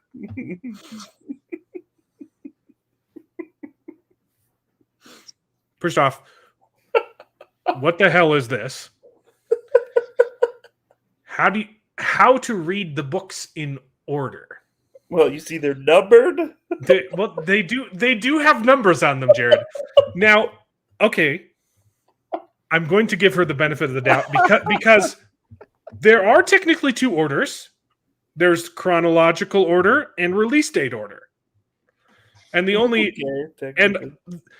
only way that it should be read is release date order because New Spring, the prequel, has a whole bunch of spoilers for the rest of the series, correct? That's true. Yeah. So so I understand there could be some confusion, right? And the obvious answer would be to read the books in the order that they were published. Sorry, publication order versus chronological order. And she gets it wrong. She says start with New Spring because she's a moron! Do not start with New Spring! It spoils a whole bunch of stuff. She's like saying, do you want to hate the show or do you want to hate the IP just like I do? Read it this way. And then the rest is just the books in order. See, like that's what's so funny. It's like, They're numbered. They're numbered. She's like, Okay. spoil yourself first and then read it in order. If you want to know, New Spring should be read in between Crossroads of Twilight and Knife of Dreams. That is when it was published. That's when it should be read. Or you can just skip it entirely. It's not necessary to the series. It's a good read. It's fun, additional information that is completely unnecessary. It was supposed to be its own series, but he died. So it wasn't as well received as the other ones, and then he found out he was dying, and so he was like, okay, screw the prequel series. I'm going to write down all my notes so that they can be done. Which is very honorable. You got to respect Robert Jordan, man. He loved his fans so much. But the Mary Sue is an idiot. I've never seen a good article from these people. Okay, but more bad takes. This is a little meme break. We've seen this before of all of the redhead characters getting erased and rewritten as POCs, pieces of crap. And I love. I really like this meme, and I'm not gonna explain it. I'm just gonna let you read it because I can't say the word. Yeah, I mean, guys, if you don't understand it, I'm Mexican, bro. Like, I'm understanding it. It's such a good. It's perfect. Yeah, exactly. And it sucks because, to be honest, my favorite hair color of all times in a woman is red color. There's no other freaking doubt about it. I loved red color. That's like the only thing I like. Like, if you ask me, what's your type of woman? Redhead. That's the only thing I would answer. And they are just destroying them like one per one. Yeah. Even the guys, like even Archie, whatever, he's a bald black guy. Like, what the hell? He's a Mardon. He's a Wayans brother. Like, he's a Wayans brother. Oh man, yeah, it's sad. Oh, okay. and the Annie one. Oh, that was hilarious. Annie, the musical, Black Annie. Oh, the music to that remake was awful too. Yeah. Why would you change the original? It's not good. Yeah. They removed songs and added new ones, and it was bad. This is a real bad take. The Witcher Season 3's Henry Cavill exit won't affect the show, according to Star. Francesca Findavari. Who the hell is that even? Imagine saying this like with a straight face, though. Like, like, and she's nobody. Like, she's nobody in the freaking story of the Witcher. Who did she play, friend? She's nobody. Literally nobody. I don't know who that is. I That's don't the know, and I character. played the 3 games. I don't know who that freaking. Francesca I Finderbera. still don't know who it I don't know is. who that is. I Oh, and it's played the elf. every It's game. the elf queen. Ah, Mm. she looks. She looks different. Whatever. Huh. Okay. Great. You're wrong. It Yeah. will affect the show. I don't even think people are going to watch season 3, but they're definitely not watching season 4. No, they are gonna watch season 3 because of Henry. But when they see that it's trash and they see the reason why Henry left, they are like, okay, we're going to Mhm. stop watching at Yeah. episode 3 probably. Gonna see the Will I biggest be making dropout. Will I be making a vinyl for your album? I don't know how to do that. I'm going to do I'm going to do a digital release, and I will try and make like physical copies, and if it gets popular, and if I do more research, sure. Um, I don't even know how to do like a physical CD release. I'm looking into how to do that. Um, but But that and would no, be it's not cool. even worth it anymore. I think it's just it's much of an investment for the payoff. You just make it digital and you invest way more time on that, and Um, it just gets everywhere. if I was more famous and had more money and Obviously, expected more people to buy the album, then I would love to do a vinyl. And maybe in the future I will retroactively do a vinyl, because that would be something that would be awesome to that would have. be Like awesome. Yeah, but just to it's hold. always better when you do it retroactively because you can see all. You can do also like a remaster or Mhm. something like that. Even if I don't do like a physical release, I'll probably try and figure out how to print a couple like for myself, like really like actually like print on the disc and stuff too. I I just haven't found a good avenue for doing that in any affordable way so far. Yeah, Like some kind of like print on demand type situation, because I could definitely not afford to do it the traditional way. yeah, Uh, yeah. No, not at all. It's really expensive, and it's not worth it. That, If like I you said, it's know not any worth like it. if you know any print on demand vinyl companies, freaking email me, okay? Because In Mexico. that would be cool. That would be awesome. Because I would buy one for myself. Mm-hmm. Here's another bad take. What happened to Ariel's mother in The Little Mermaid? Well, I haven't watched the movie, but I did see the promotional image of all of Ariel's sisters. So we kind of know what happened to Ariel's mother. It was a pump and Mm-hmm. dump. It was a Mm-hmm. pump and dump, and he moved on. Okay, Yeah. Have you heard about Louis? Wait, what was the name of the king that would King Louis. What are you King talking about? Louis the sixth? No, I don't know. no. The fifth? Henry The guy that made the religion because he Henry wanted to Henry the Fifth. Henry the fifth. That guy, The, Louis. the guy who made a new religion because he wanted to divorce his Exactly wife. because he Yeah, wanted to bang more chicks. he just wanted to bang a different chick. Is what. Yeah, this guy is Henry the eighth or the five or Yeah. the fifth or whatever. Yeah. Also, who cares? So, in Jesus. so this week in clearly unable to read the room, uh, Disney executives, Disney campaigns for The Mandalorian and its controversial cameos at the Emmys, specifically the Jack Black and Lizzo episode. They think it deserves an Emmy. That was the Emmy consideration. Yeah, that episode specifically is what they're What? promoting to be considered for an Emmy, and and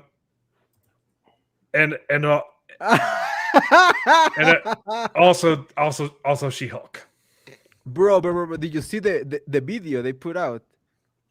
No. You gotta see the full video. It's basically this girl, the director, the Asian woman, uh basically saying, "Oh, we did this because we wanted to attack the fans, and we did this because we are so cool because we trigger all these trolls and whatever." That all the interviews. Remember all the interviews where they were saying that Oh, they love trolling on the fans. yes, They yes. Okay. basically did a compilation of all of those and saying, "Okay, this is our freaking Emmy consideration for outstanding comedy series." And people make fun of Family Guy for applying for, submitting their consideration for Emmys. And then you see She-Hulk. Wow. But which is more painful, the episode 3 of This The Mandalorian season 3, this one. or I She-Hulk would as a watch whole? all of She-Hulk again if I could erase this episode from my memory. I Yeah, agree. I mean, I that's haven't true. even seen She-Hulk, so I would watch She-Hulk. As a Wait, whole. How did you get away with not watching She-Hulk, Jared? I just didn't do Was it. that your month hiatus? No, There's a choice that everyone is given to watch or not to watch, and I chose no, not but to he was watch. watching the Rings of Power, I think, Well, I did watch that. and Game of Thrones, and Okay. at the same time. We got a couple more bad takes. 10 most exciting things to expect from the Barbie movie. What a Jesus, weird. I I didn't- watched the trailer for that, and oh my god, I don't so understand it. weird. It's so weird. I don't understand it. Like So I, freaky. I guess it's like kind of making fun of Barbie. I don't know. but it's not. But- I don't know. But why? There's 10 things to be excited about. I can't imagine being excited for the movie, but there are 10 things. I bet one of those things is the There are color of 10 the things people to be or- excited about aside from the movie itself. And I haven't even read this. Greta Gerwig's take on the Barbie. Hmm? That's just another way of seeing the movie. Ah, yeah. Yeah. The movie movie. is Greta. Number one thing to be excited about the movie is the movie. All the different Barbies and Kens. I told you that Again. it has to do with color. Okay, has to right. do We're with gonna get the colors. John Cena's Merman Barbie cameo. I didn't know that was a thing. That doesn't make me excited for the movie, though. And Barbie's why? But whatever. empowering themes and journey on self-discovery. You are not selling. You are not selling the movie. It's just that being a Barbie girl in a Barbie Okay. world. Okay, that's a good point. Like, okay, you're gonna see like the classic Barbie costumes. Sure, if you liked Barbie, that would be a thing to be excited about. That's. I'll give you that one. At That's a- least, dude. that point but at least makes dude, sense in the context dude. of your article. at least appreciate that they are not doing like freaky, disgusting, new At age, least, and at least they're postmodern. at least dresses. they're on.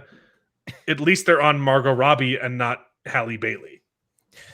So Ryan Gosling's hilarious energy as Ken. I like Ryan Gosling and just about everything he's done. So I just don't know if this movie is good, but his performance will probably be good in but it. I've seen him do comedy, and he's really funny. And He's bro, really, really funny. I mean, Yeah, he's funny. Yeah, I really like Ryan Gosling. Okay. Yeah, that's the only reason why I would watch the movie. be Margot honest. Robbie's biggest comedy lead role. Okay, yeah, Margot Robbie hasn't really done comedy yet. Sure. Is this a comedy though? She did. I don't the know. Suicide Squad, and the Suicide Squad is the best comedy of the 21st. Oh, sure, the sequel, right. The reboot, sequel, remake. No, I meant Suicide the first one. Oh, right. You were being facetious. I get it. Okay. a little bit. It went over my head. And apparently Just Will subtle. Ferrell's in the movie. Yeah. So that I could. Yeah, I'm excited now. Sure. I like Will Ferrell, but he has done things currently that like he's gone full woke. Like But you can tell he's gone full woke. Yeah. But he's good in a villain role like Zoolander. Yeah, but in Sudan there made sense that he would have, be in pink, everything on pink. Oh, I mean, Right. in Barbie also makes sense, but Yeah. not in the other movies. That's the problem. I think he's like the lead CEO of the Barbie company, whatever it's called. Namco or whatever. Oh, the freaking songs, I mean, man. this is not a selling point. Yeah, the personally. freaking songs. It's gonna like. Have you seen Twilight? Have you seen the movies Twilight? How they are basically all pop songs and no actual musical Yeah. composition for the movies. They're all just pop songs. The highly anticipated remix of Aqua's iconic Barbie Girl will include the '90s band, joined by Nicki Minaj and No. Ice Spice. No. Woo! Why? Color me enthused. Hey, Tame Impala. I mean, Tame Impala's doing Journey to the. Okay, I'll listen to that song. I bet that is going to be like 30 seconds of a love. When they do Tame Impala, it's just either for tripping or in a super forgettable scene. Tame Impala, I love Tame Impala, by the way. It's one The less I of my, know, the better. Go on. yeah, Go yeah. on. And you have to hear those. I don't know. All right, next time I'm at the dentist, I'll Joking. listen to Tame Impala. Okay. Tell him actually to watch. You gotta watch that video. Yeah. Next time you do that. And then Easter eggs, I guess. Sure. This is a stupid article and I hate it. This one almost made me do a double take. But The Last of Us season 2 shouldn't have Ellie as the main character. I agree. Ooh. Because Abby should be the main character, Yes. everybody. No. Shut the hell up. I was about to say is the trans, right? It's because they want you to be more sympathetic to her stupid character.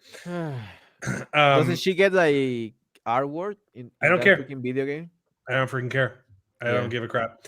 God. Strange New Worlds can have a major Kirk Wrath of Khan setup.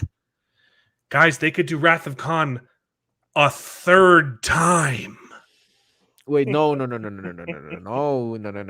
but they could. They could set up the Wrath of Khan again. Oh, no. Yeah.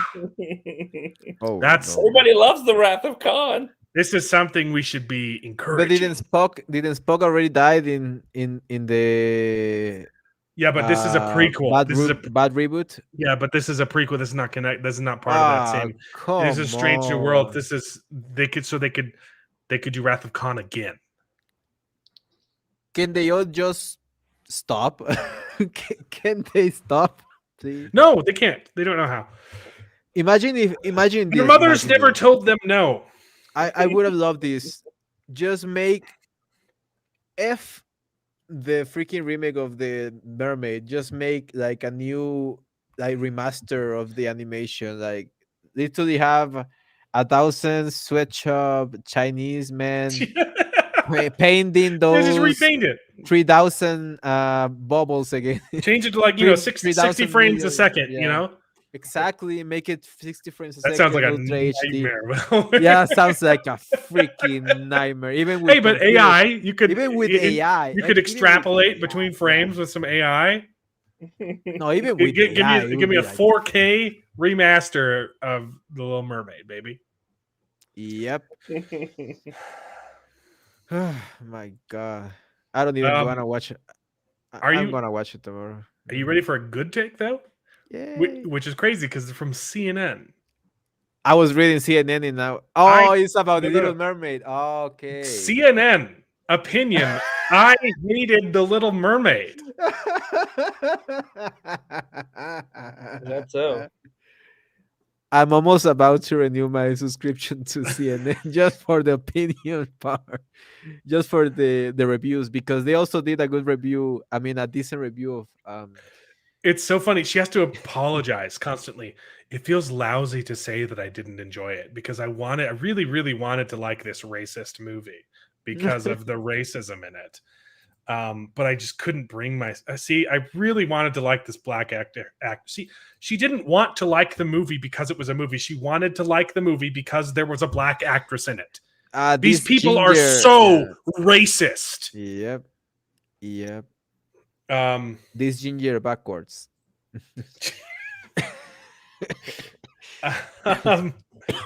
But despite wanting to like it, they couldn't even bring themselves to write a good review.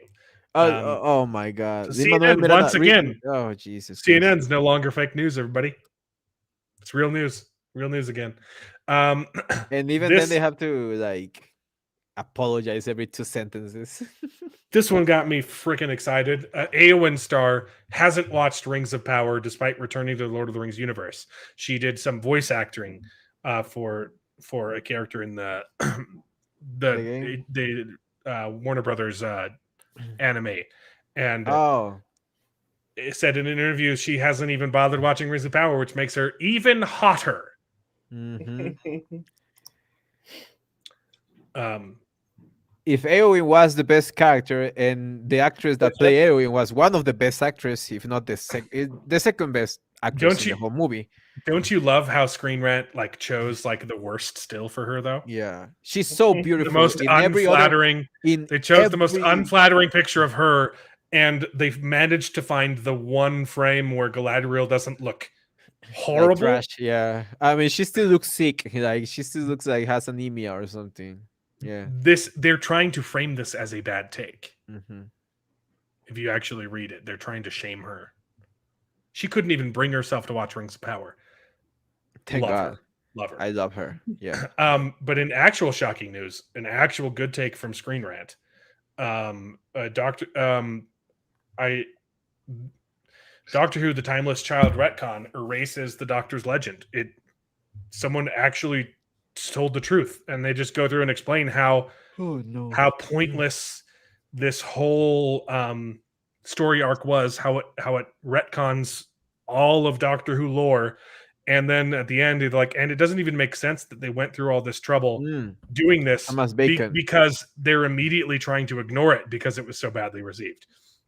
That guy is the same guy that made a very good take as well in the Screen Run. I remember that guy, Thomas Bacon, because he made me want to eat bacon. Yeah. This dude is a freaking legend. Mm-hmm. One of the only truth tellers at Screen Rant. So he gets a stinger. We didn't play And the he's first one, white.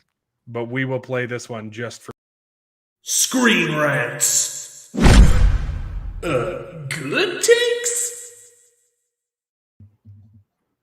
So proud of you, man. So proud of you, Thomas Bacon. Hmm. This is the 2 degrees of articles that we've read that are good by Thomas Bacon. Because we've read 2 of them.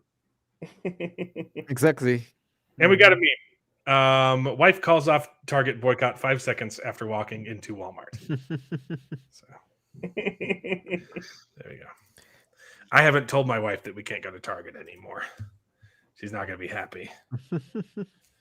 They're building one right next door too, and I'm so angry because I hated Target. I mean, I already hated Target, and now I hate them Yeah. even more. And now there's going to be one right next door.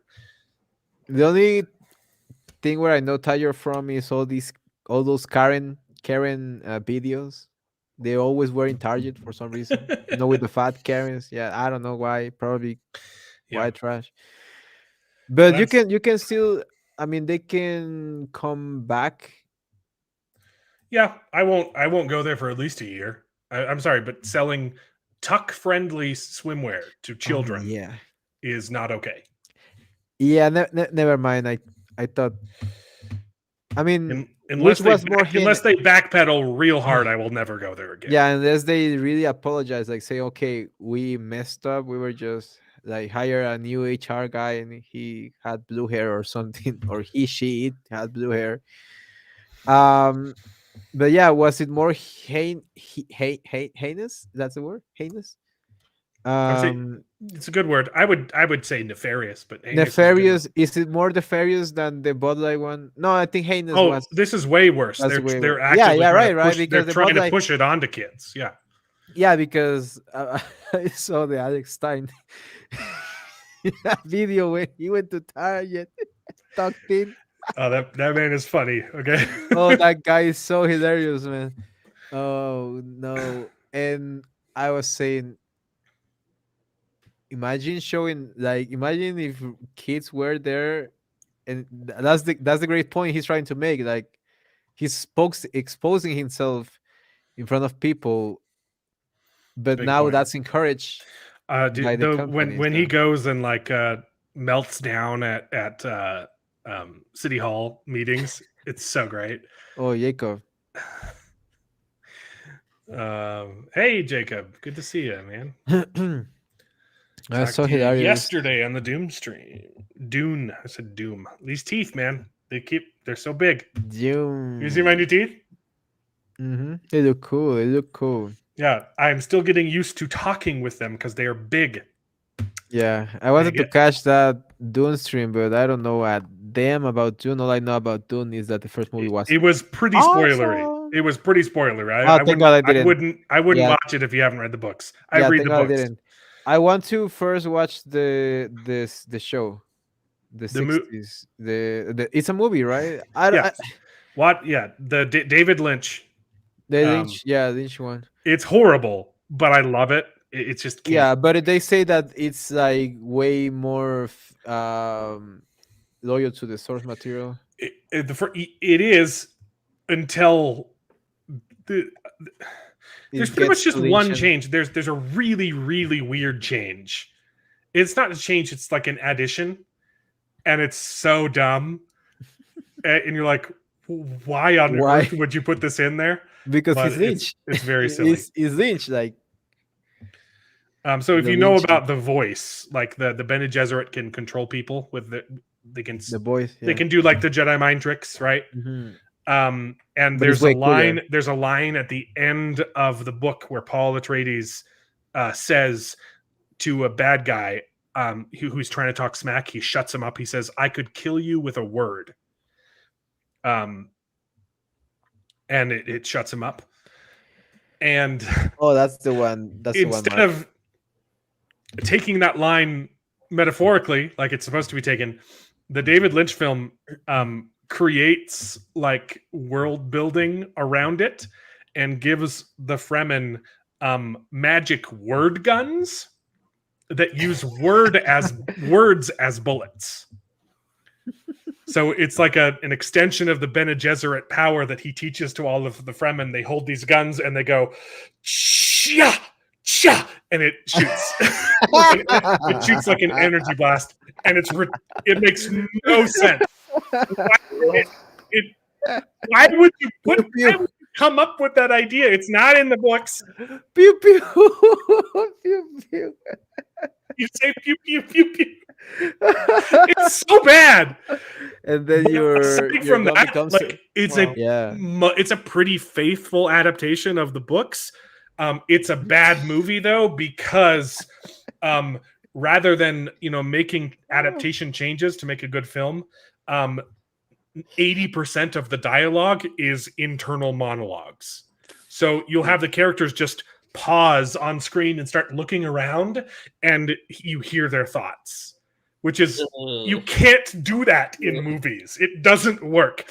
Yeah. I guarantee you, more than I don't remember the ratio, but it's more than half. There is more internal dialogue in the movie than there is actual dialogue.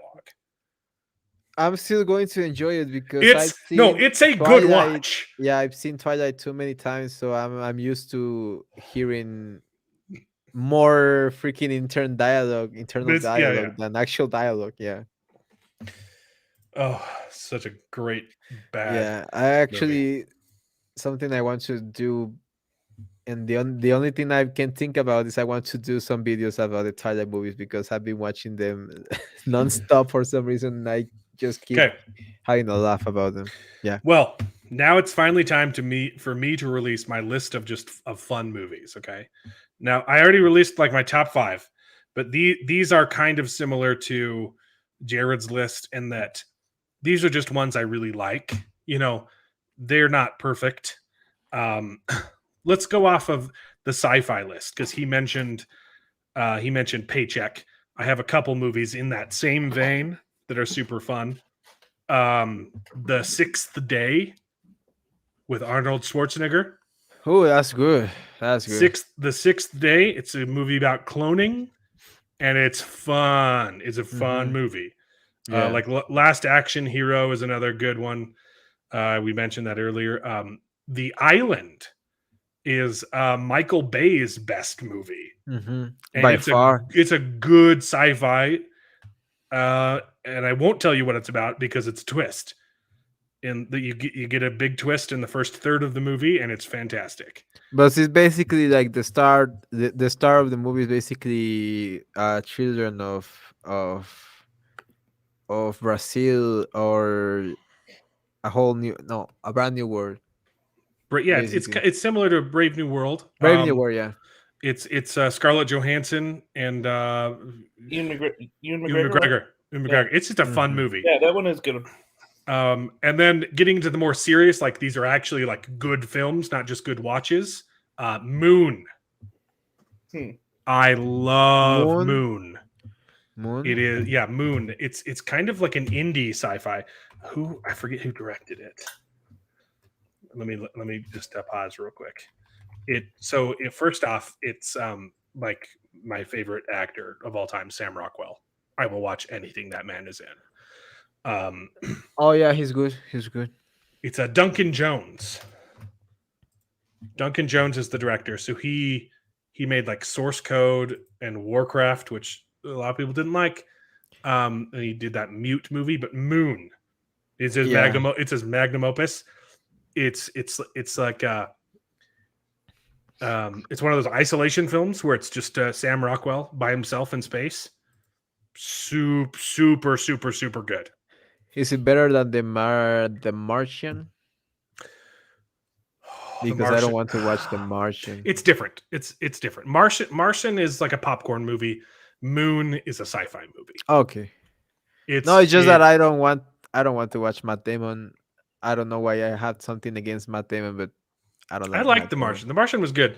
Moon is the one that it's Moon. Yeah, Jacob Ironside. Moon is a good one. And then my favorite sci-fi of all time is Minority Report. Yeah. Arguably Steven Spielberg's best film. My favorite performance from Tom Cruise ever. I freaking love Minority Report. And who was the chick? I remember that she was really, really beautiful. What's the chick? Which one? His wife or the precog? The precog. Whatever. Well, the precog. She was cute. Whatever. What's a good movie? Though? Also, his like counterpart nemesis in the movie is friggin' the British guy who's awesome. Oh, the old guy. Yeah. Colin Farrell. Oh yeah. Oh. And the old guy Max von Sydow is wonderful. It is. Did you ever watch the show? I won't touch the show. Why would I watch the show? It is a joke. Yeah, it is a joke. I saw the movie and then I saw the show because I was watching the show and I was like, what the hell is this? Because I was like, okay, this was not the actual plot of Minority Report. And then I saw the movie again. And then I was okay, this has nothing to do with Minority Report. Why is it called the show is a sequel, but what's funny is that like Minority Report like established like an aesthetic, like it's like a dystopian kind of future, and then the sequel TV show just takes place in like normal Los like Angeles, Chicago, just in like Los Angeles Chicago, or Chicago. Yeah. Like it's just a regular modern city. They only have more windows it's not in their the future cars. at all. That's all. Yeah, it's ridiculous. When you see futuristic things, it's like, okay, this is terrible CGI. That's it. It's about the guy's son, and he can see the future. Or no, it's about one of the precogs who's grown up and wants to fight crime, but he can see the future. It's so retarded, so brain dead. It's so brain dead. I saw it. My ex wanted to see it, and I was like, okay, this is going to be garbage, and she made me see it almost all the way throughout the freaking show. And I was like, nope. That's good to know. Yeah, sorry. Colin Farrell's Irish. Sorry. Oh yeah. It's over It's Britain. there. It's Britain. Okay? It's the Great Britain. It's British. Some scary movies. Ireland's not part of Great Britain. Oh yeah, right. It's some scary movies. I don't do horror because I think horror is just dumb. I know scary movies. Horror movies, it's either just like bloody for the sake of being gory, and I don't know why people like that, or it's like torture porn. Like that's not scary to me. So like, or most horror movies are just like horribly made. So Mhm. I enjoy more suspense anyway. Like and that Yeah.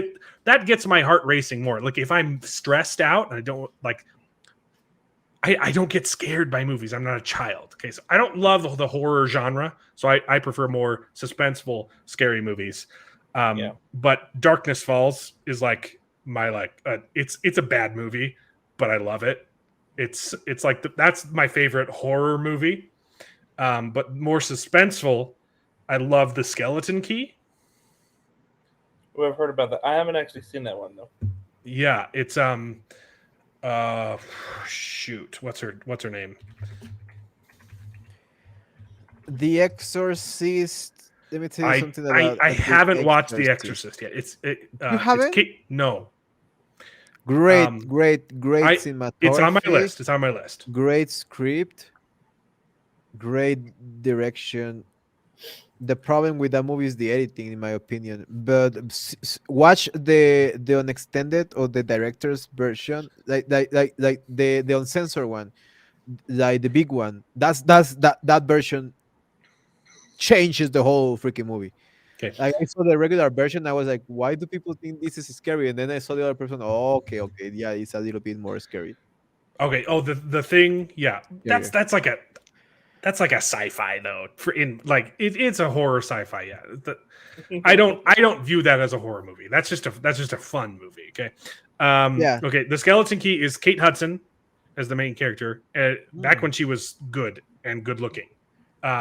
Peter Sarsgaard Oh and yeah. freaking John Hurt, baby. Ooh. Skeleton Key is, and the reason I like it is it feels like it's more grounded because it's like a voodoo horror movie, Director Scott, yeah. which like that's something that could kind of happen. You know, it's more believable than ghosts and like it's a more grounded suspense horror movie. But that my all time favorite, and this might be a controversial take. I absolutely love Johnny Depp in Secret Window. Oh, yeah, I didn't actually see that, but I I have no idea what did it you is. bring that up No, huh? with It probably has like a terrible translation in Spanish. Just let me. Watch Secret Window. It's Johnny Depp. It's John Turturro. John La Turturro. Ventana Secreta. yeah, I Um, heard all about that movie. Mm, I've heard it's I good. That one. I love Secret Window. It's wonderful. oh, Twist is okay. pretty good. It's he's an Okay. author and he's trying to write a book and people keep harassing him. He moves out to like a cabin, not a cabin, like but a house like in like Maine or something, and people keep harassing him and like they like kill his dog and like it's really freaking good. I dressed up as like the bad guy from that movie for Halloween, which is because it's just a guy who walks around with a shovel. But that was my costume. I walked around with a shovel and a top hat for Halloween when I was a kid. It was dumb. Well, those are I best kinds think of I Halloween. think they already did like John a remake. Shooter. Huh? They already did a remake on Netflix, I think, and it's a couple of black guys. No kidding. Did they? What? Maybe it's not a remake of that movie, but there's another movie called Secret Window. Okay, it's in not the Netflix. Secret Garden. No, it's Secret Window. That's a good story too, though. It's the Secret Garden story, the Secret Window. I don't think anyone's remade it. No. It's just it's just the same title. It's just that I was just thinking in the about the meme that says, "Oh, the Netflix version is just like, Evan McGregor is just like Sugar Ray then, Sugar Ray or." I have not watched Rosemary's Baby, but Mexa has because he likes those I kind of love directors. Rosemary's Baby. I hated the remake. I hated hated the remake. I wanted to die that day. No, Okay, nothing can compare to the acting on that Who is the girl? I don't remember. Okay, if you want some like action, some good action, Cellular. It's not that one's kind of like a concept movie. Cellular's a good one. That's a good '90s movie. I really like Sahara. I think I describe Sahara as National Treasure, but funnier Yeah, and in the desert. dude, I was gonna bring up that one too. And it's Matthew McConaughey, and I'm pretty sure he takes his shirt off. And it's Penelope Cruz, and I'm pretty sure she takes her shirt off. It's really good. I mean, okay, the movie, not Penelope Cruz taking her shirt off. The movie's really good. Wait, Penelope. Okay, okay, I'm gonna watch. And it's got Dwight. It's got Dwight in it too. Yeah. Oh, you got Dwight. Yeah, Nice, I don't remember. Hold on. nice. he's the scientist on the boat. That's It's not the freaking sidekick though. The sidekick is Steve Zahn. No, not the sidekick. No, he's the scientist. Oh, you're right. Yeah, it's got Rainn Wilson. Oh, and it's also got William H. Macy, who is in Cellular as well. And he does William H. Macy's performance in Cellular is hilarious. He's a retired cop who's trying to like open up a spa with his wife, and he's one like I'm too old for this crap kind of like it's great. Oh yeah, like corny action movies great too. I'm talking like 90s good ones though. Everyone knows the 80s movies are good. So Yo, I'm trying to do like yeah. deep cuts that maybe people haven't seen. The 13th Warrior. Antonio Banderas. Banderas. Yes, and Antonito Banderas is the Banderas is the 13th Warrior, and it's a Beowulf adaptation. Really? It is so freaking good. It is one of my favorite movies. If you have not seen the 13th Warrior, you got to. It's secretly Beowulf. Amazing, and I love it. It also is fun because I'm a translation nerd, and there's a cool scene about translating languages in the 13th Warrior, and I love it. Yeah, Jacob Ironside. See, Mark Clark and Jacob are on my side, baby. 13th Warrior is good. And my all-time favorite, this one isn't action. This one should have been like suspense. This one is like almost on my top 5, definitely in my top 10, is Conspiracy Theory with Mel Gibson, which I think you can watch streaming right now. I'm not sure about that actually. Yeah, I started it. I'm trying to remember what it's on. It's on Max. It's not on HBO anymore because that doesn't exist. It's on Max. It's on Max right now. It is one of my favorite movies. It's and also gets a lot of conspiracy theories right. The premise is it's like this guy who is a conspiracy theorist, and he ends up getting something right, and he doesn't know what, and the government's after him. It's so good. And the bad guy is Patrick Stewart. Okay. Have I sold you yet? The love interest / woman in the movie is Julia Roberts. Okay. Have I sold you yet, baby? It looks good. Go freaking watch Conspiracy Theory. How did they make that movie? It has so many stars, and it's about conspiracy theories. During the 90s. It's freaking good, okay? No, 97, 90s, right? baby. Yeah, 97. I love this movie. I guess conspiracy theories were not as popular to that point. And also, they use a song from Frankie Valli and the Four Seasons wonderfully. And they're like one of my favorite like oldies bands. So much so that on the album that I'm writing, I have a tribute song to Frankie Valli. Frankie Valli, wasn't he a Yes, but his music was fantastic. Oh, okay, his later music. Yeah, his later music. Yeah. Dude, Walk Like a Man. Okay, big boys don't cry. Whatever, big girls don't cry. That's what it was. So good. Boys Don't Cry. Or No, the song's called "Big Girls Don't Cry." oh, okay, yeah. "Boys Don't Cry" was that one about Hilary Swank becoming a man. That was a movie. I haven't seen that one, but I know about it. I know about everything. I know a lot of things about things I've never seen. Friggin' watch. Okay, super excited. As soon as that song is done, I'm going to share it on the stream because I'm super excited for my Frankie Valli tribute. It's called Surrender, and I'm so excited for that one. The Professional. Oh, Leon the Professional. It's called Leon. Okay, The Professional is in bullet points. A colon. It's after the colon. It's called Leon. Yo, what are the genres? So I just make my list real quick before we go. What are the genres? Yeah, movies. I was just pulling up movies that I liked. All right. Like movies from my childhood. Like I was pulling up like 90s movies that I loved. Comedies.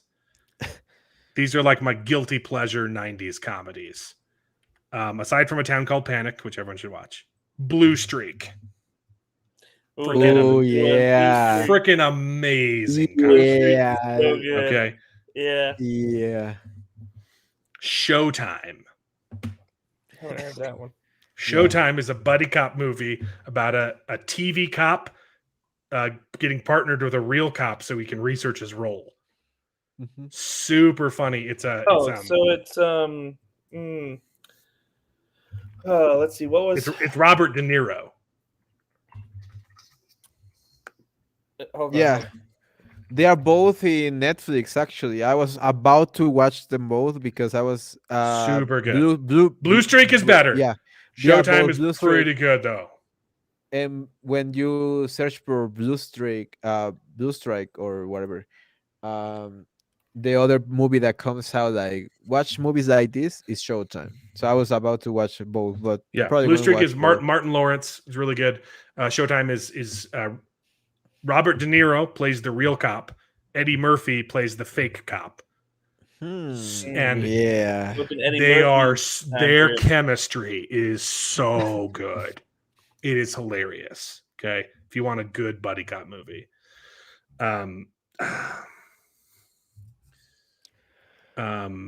the Three Amigos. That's not in '90s one. That was '80s, wasn't it? Or maybe it was '90s. Three Amigos is just a classic Three comedy. Amigos is a good one. Yeah. Galaxy Quest. Those everyone knows about those ones. I'm going to skip over them. Mystery Men. Less people have heard about, but that's a great superhero. Mystery Man is good. Back off. Okay, now my like old stuff. My old stuff recommendations. I'm pretty sure you've seen this one, Jared, and you left it off your list. Arsenic and Old Lace. I actually haven't seen it. I know about it because it's a great play too, but I've never. I've seen the play. Movie's better. The movie's better. I guess it depends on who's performing the play. Okay, that's not fair. Oh well, yeah. True.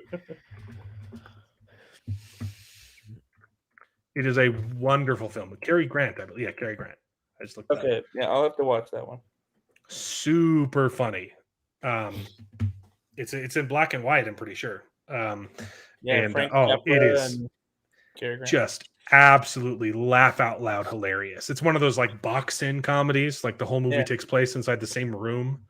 Yeah, super. Well, super that's funny. what makes the music. I mean, the play so funny. Yeah, it works as a play. Yeah. These two old ladies that like. Don't spoil it. Don't. I know. I was like, hold on. It's so good though. The reveal is so good. Don't spoil what the two old ladies are doing. Okay. Yeah. Anyway. Okay. Also, the original Secret Life of Walter Mitty, one of my favorite movies of all time. Yeah. Actually, I watched that, and that wasn't bad. The new one's great too, though. The new one's good too. It's pretty good. That is a decent adaptation because it takes the concept and tells a completely different story, and it doesn't try and be the original, and it doesn't try and fix the original. It just takes it was good. Yeah, and well, Ben Stiller is always good. Was it made in 47? Yeah, it's 1947. Holy crap, that was an old one. Yeah, it was. I actually saw that on Amazon, and I was like, oh, I didn't even realize there was an old one. But it's Danny Kaye just Yeah, being himself and being hilarious. But it's definitely totally different than the other one. Ronin, that one was that's Bill and Ted, right? Oh, why can't I remember? Friggin' Oh, Keanu Reeves. Keanu Reeves, yeah. Or no, that's 47 Ronin. Mm-hmm. Is that the one you're talking about? 98. Robert De Niro. Okay, you're not talking about Yeah, Keanu no, Reeves. not at all. I've never even heard of this. Okay. Yeah, no, it's got Sean Bean in it. I'm watching it. Oh, and it's got Leon the Professional in it. Okay. The Tom Selleck movie that you missed. Oh, sorry. No. Well, I gave you the one you missed. The one you probably haven't seen. It's a deep cut. It's a deep Tom Selleck cut, and it is hilarious. Her Alibi. Yeah, I definitely haven't heard that one. Okay.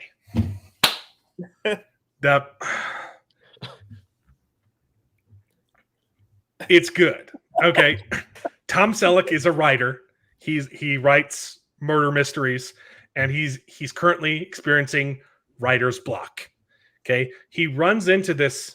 Oh yeah, Arsenic and Old Lace is a good movie. I told you, baby. Jacob's on my side. Okay. He meets this woman he like briefly talks to, and he's instantly smitten with her. She's foreign, and it's like, it's not love at first sight, but he's like, he's captivated by this woman. Okay. And she gets accused of murder. And but because he's so fascinated with her, he gives her a fake alibi and tells the police that they are lovers. And takes her into his house because he thinks that she's innocent. Because they like talk, like she's like, I can't remember how it's set up, but like there's like reasonable doubt that like she talked to him, and so he thinks like, no, I don't think she would have killed this guy. And I think there's like suspicion beyond the police too, like he thinks they're just trying to like get it through, and so he provides her an alibi, but he doesn't know where she was, but he tells the police they're lovers, so she has to move into the house with him so that the police don't get suspicious. Mm-hmm. And the entire time, he's not actually sure if she did it or not. But he's getting ideas for his next book, like writing it about her and if she's the murderer or not. And so it's just that tension of like, is she a murderer? And have I let a murderer into my house? And it's just wonderful tension, wonderful acting, hilarious. It is one of the funniest. Her Alibi. Her Alibi, yeah. Okay. It was a 98. Okay. It is so good. The girl is Paulina. Paulina Porizkova. Yeah. It is such a fun movie. So that's a great old-timey comedy. And many people have probably seen Rat Race. Rat Race was so good. Which is a good movie. And I'm not plugging Rat Race. I'm plugging the movie that it was remaking. It's a mad world. That's the actual title. There are that many mads. Rat Race is funny, and it's good, but the original is also hilarious. Quigley Down Under is the one that you skipped. Lady Hawk. Lady Hawk is a good one, yeah. Lady Hawk is one of the greatest movies of all time, okay? If you want like a good, like old school fantasy movie. Yeah. Lady Hawk. Lady Hawk is beautiful. Matthew Broderick is like the sidekick character, and he's like super. I think this was like one of his first movies ever. He's this super young sidekick character, but it's Rutger Hauer as the main good guy, alongside Michelle Pfeiffer, who's just smoking hot always. And it's this wonderful fantasy story where like the bad guy has cursed them because he's jealous of their love. He's cursed them so they can never be together. So at night, or at night, he turns into a wolf, and during the day, she turns into a hawk. So they can never be together as humans. Um, and it's freaking wonderful, wonderful movie. Yeah, it's really good. And then to tie it all up with a freaking depresso McMovie in the spirit of the Angry Mexa, but it's in the old timey category, is White Knights. This movie is about the Berlin Wall. And yeah, I have seen that, and how they're trying to escape over to the other side. And guess what? And guess how they escape, baby? With tap dancing. Okay, it sounds like a joke. It's not. No, this is a serious movie, and it is beautiful. It is about a Russian dancer, or he's some kind of Slav. He's a world famous dancer whose plane has to do an emergency landing in Berlin, and he gets trapped there. Yeah. And it's about him trying to escape, and they want to keep him there because he's world famous, so they want him to perform like a monkey, and oh my gosh, White Knights is a masterpiece. Yeah, it is a good one. I think I've seen it. Oh, So I Married an Axe Murderer. That was that's the what's his face, Shrek, right? Myers. Michael Myers. It's a good one. Yeah, Michael Myers. I That's fun. love Michael Myers. I don't know why. I mean, some of the things he does sometimes are too horrible. much. Yeah, horrible. But Wayne's World and all the Austin Power movies are just freaking pieces of cinema. Oh, and I just remembered another one, because that was the end of my list. But in the vein of adaptations that you don't realize are adaptations, like 13th Warrior, which is a hidden adaptation of Beowulf. Strange Brew is a wonderful adaptation of Hamlet. That's a Canadian comedy with my favorite guy,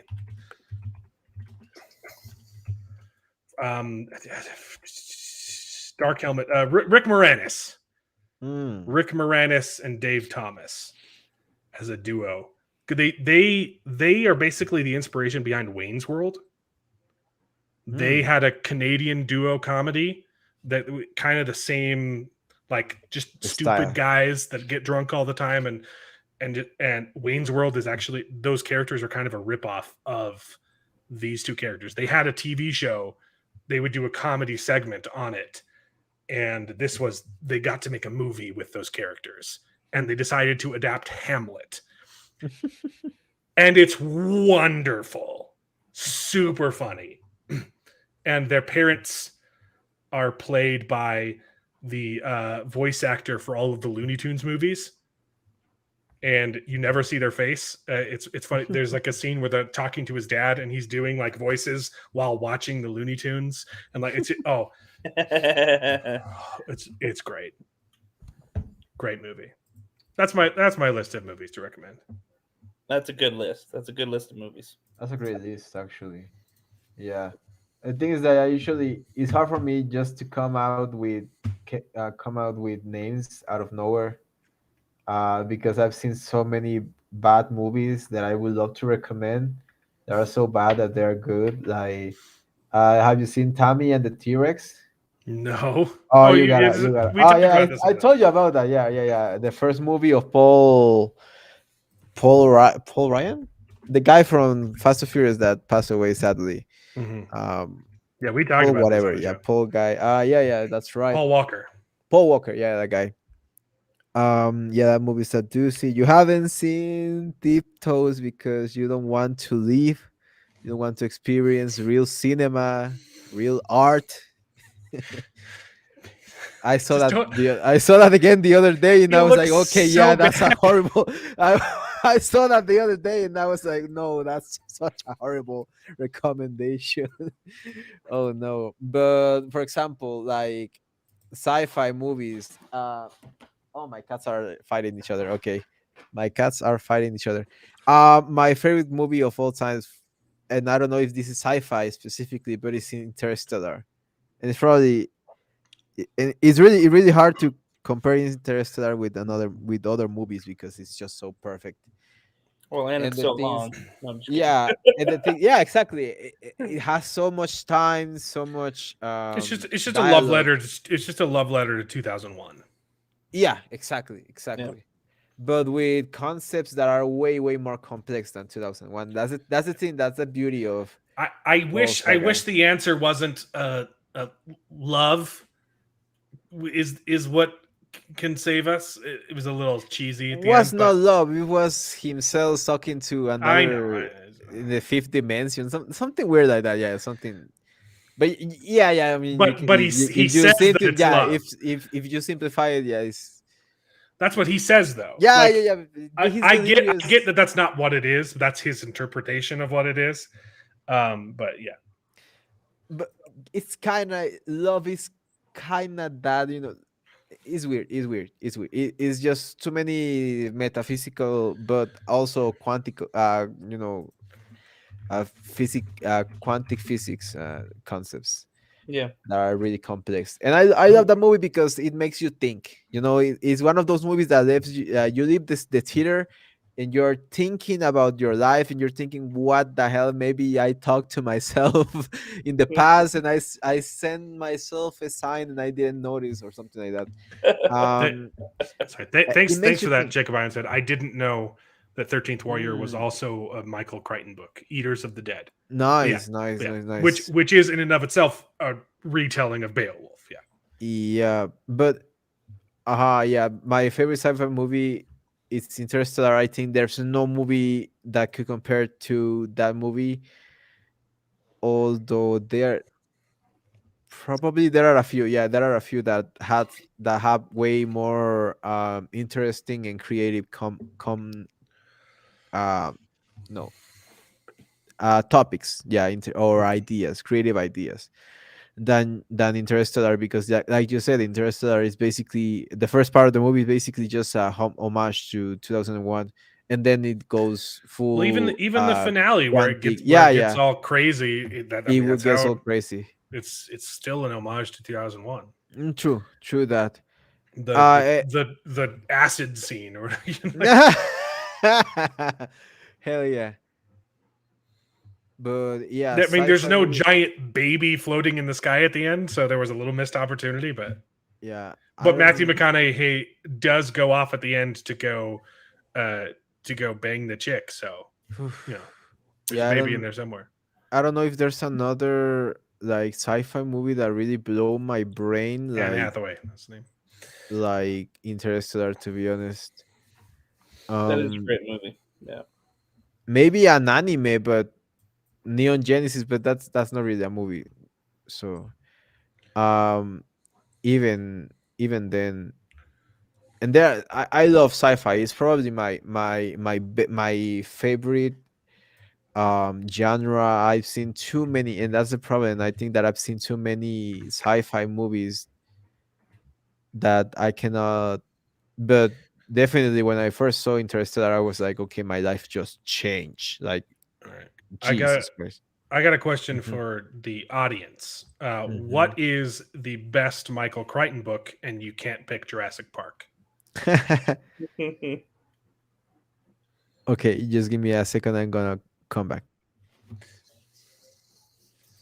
because there are a lot. Oh man, I forgot. Michael Crichton's got a ton of adaptations. I forgot. I forgot that Sphere was Michael Crichton. Um, I assume you're going to say like the Andromeda strain. That's probably the most popular outside of Jurassic Park. Solaris. That one isn't that one Yo, I actually I was watching a list of the best because I need to watch like a list so to remember like movies that I love, George and I Clooney. Yeah. just passed by Solari. I get okay. I have seen Solaris and I have seen The Sphere, and I can't remember which one is which because they kind of have a similar thing of like Mhm. bringing back. Okay, now I'm gonna Solaris. do some googling. Oh, there it is, Solaris. But Sphere. the yeah, Andrei Tarkovsky, yeah. Yeah, yeah. Okay, The Sphere. Yeah. George Clooney. Not Wow. the Joe Clear. Not okay. Well, what? Which one? George Not Clooney. not the Clooney one, right? Solaris is George Clooney, but I guess there's a Oh. different Solaris. Like the Oh, the Russian 72 one, like the the Russian Tarkovsky, one. yeah, the Tarkovskys. Yeah. Oh, okay. No, I Yeah, didn't. yeah. I I haven't was seen that one. confused. Yeah, I was confused because yeah, yeah, yeah. Yeah. You're right, you're right. Okay. Now I'm seeing pictures of the Sphere, Mhm. and that's Dustin Hoffman. They kind of have a similar thing of like weird stuff starts happening, and right? Am I crazy? Are those movies kind of similar in like plot? I'm not I haven't crazy, seen right? either of them, so Do you guys think that Rogue One is one of the best sci-fi I'm not movies of crazy. the I'm not crazy for getting them mixed up. Okay. Okay. It's like wish fulfillment. Like it brings like okay. Oh, Serenity is the movie from Firefly. Oh yeah. Yeah, Serenity yeah. is real good. That was on my top 5. Yeah, yeah. I forgot to I forgot to watch it. I was like, what was that show? Okay, maybe I'm wrong. I don't know. Okay, whatever. I love sci-fi. It's but what I love about sci-fi is movies like Independence Day and George Emerick movies. I love George Emerick. He's such a silly guy. He's such a silly guy. I love disaster movies. They are probably as well my favorite. And my love for disaster movies it started when the whole thing about the 2012 because you know that the Mayans supposedly said that the end of the world, but that was really really big in Mexico. Like Yeah. it was like the Y2K, but in Mexico in the 2012. And because I used to I am from Chiapas, which is a Mayan Mayan heritage place, and I live so close to the actual pyramids. The influence was a lot, so everyone was watching movies. So when 2012 came, I was like, geez, everyone was scared. Like everyone in my school was scared from that movie. But I loved it so much. It's such a good movie. I mean, such a bad movie. Not bad movie, but you know what I mean. You know what I mean. It's not a fancy movie. It's just popcorn film. Okay. Um, Now in my head I'm getting the Sphere mixed up with the Abyss. Now we're all just all sorts of messed up. Now I need to rewatch all 3 of those movies. let him cook. Let him cook. Like the young people say, let him cook. I didn't know Independence Day was a sequel to Stargate. That tracks though. It's kind of yeah, okay. Wait, for real? The script was Oh supposed no, to it be. was originally going to be okay. Yeah. Okay. But have you guys watched Moonfall? No, that was the new one, right? With Ben Owen Benjamin. No, not Owen Benjamin. With not Hodor. Patrick Wilson, Yeah. Oh yeah. I thought you were talking about the John Brady, yeah. Sam Tully. Tom Tully. Yeah, that's the name. Man, I gotta rewatch the Game of Thrones, but so painful when you get to those final seasons. And Halle Berry. Yep. No, Halle Berry's on that, and Moonfall she's looked. god awful. She's god awful on that. She doesn't emote. She's like lazy playing it. Obviously, Patrick Wilson is also actually Patrick Wilson is the only one trying. I like him. Patrick Wilson is great because he tries in everything he does. He's been in like the Conjuring movies. The last one had a pretty weird name. Like, He's in a lot of The he's in a devil lot of made me horror do it. movies. Yeah, he is. He is. Oh, okay, okay. But yeah, I love Moonfall. So dumb, so great. It's almost like Independence Day, but it's just so stupid. Like you you cannot believe you're watching. One of the dumbest. It's probably one of the worst movies ever. But it has the budget of a Marvel movie, so it looks like a Marvel movie. And the other thing is that let me just come back. I had to close the windows so the noise is less. Talk about movie.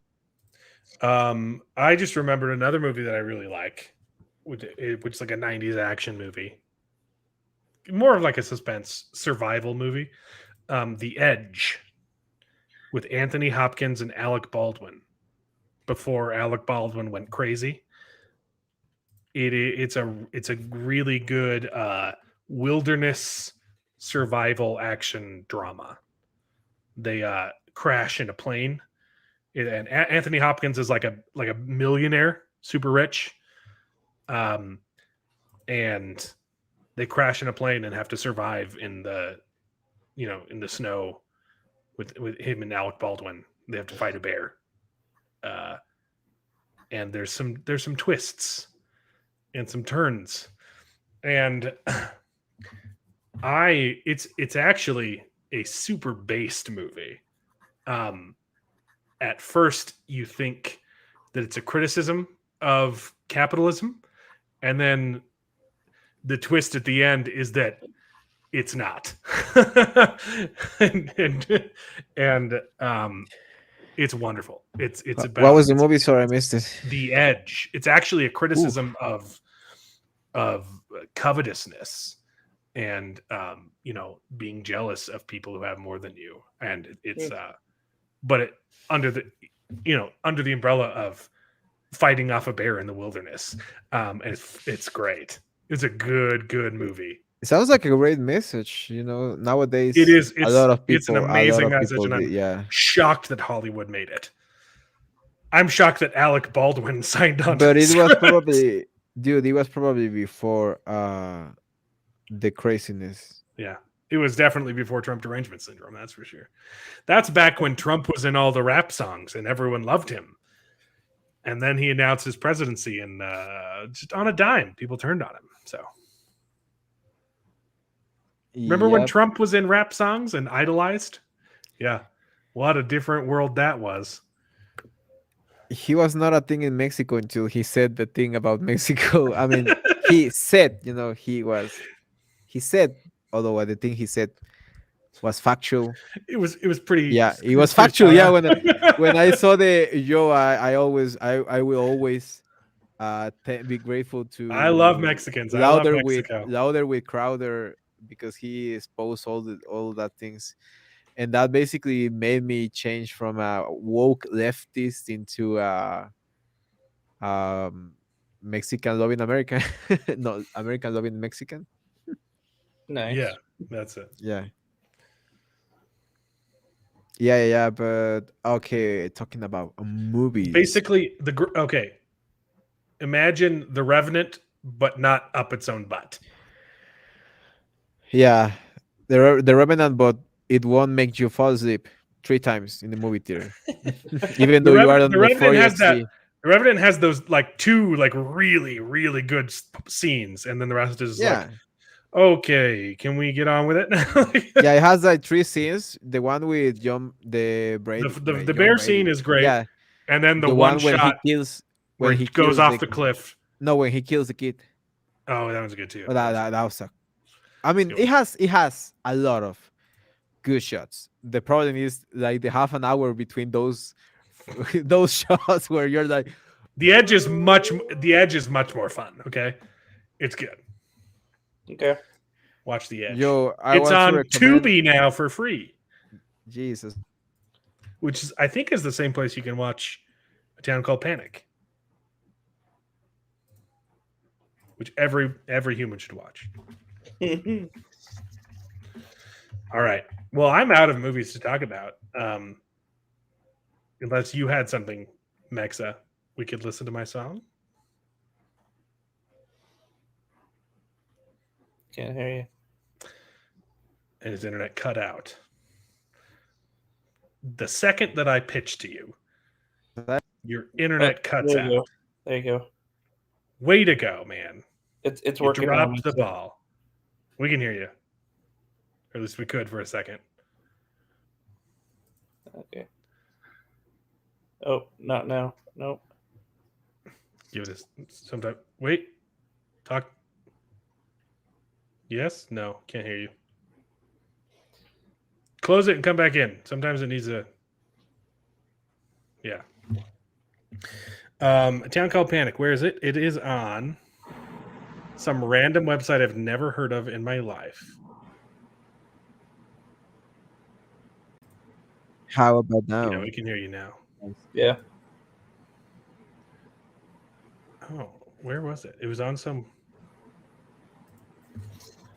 Yeah, it's on Tubi. Tubi Tubi. It's TV. on Tubi? Yep. Oh, no, it's on justwatch.com. Maybe? No.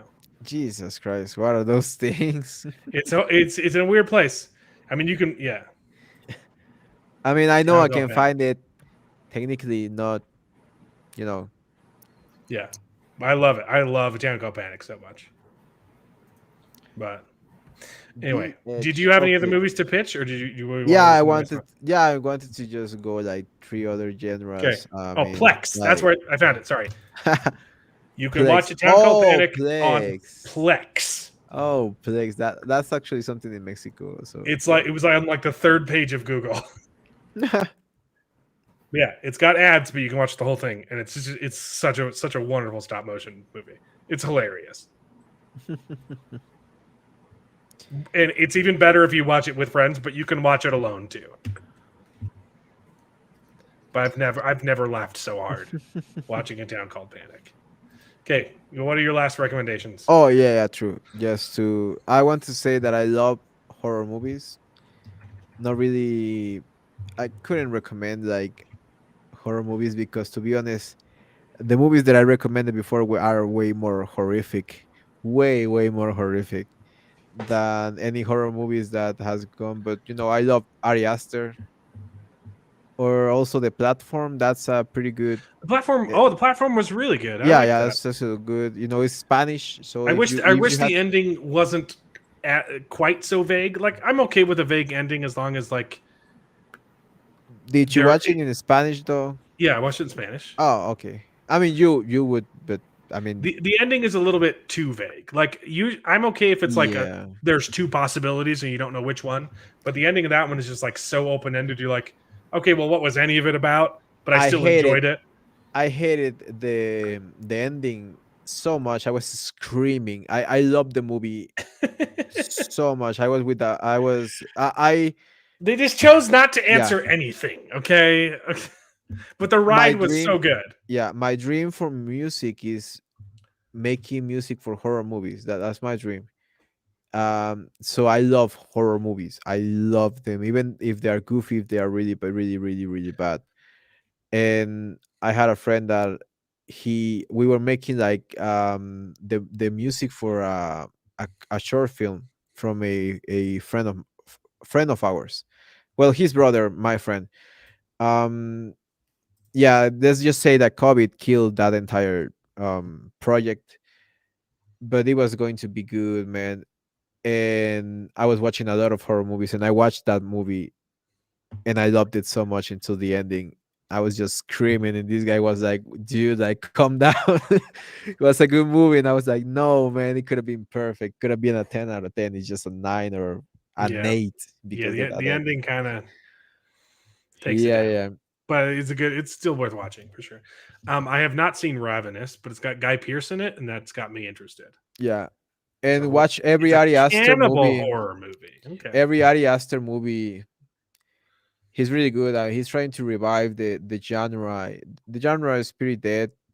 I think Blumhouse killed it with all the dumb movies that they were producing. Oh, Hereditary. Okay. Hereditary, I haven't seen that one yet. Midsommar, No.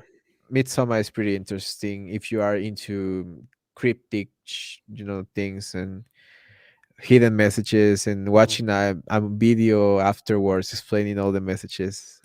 That's the only cool thing about Midsummer because the story, to be honest, is pretty brain dead and pretty diagnostic. What about the Lighthouse? I haven't gotten around to watching that one yet, Ooh, the Lighthouse is way better. Is way better than but I really liked the Viking one that Robert Eggers made.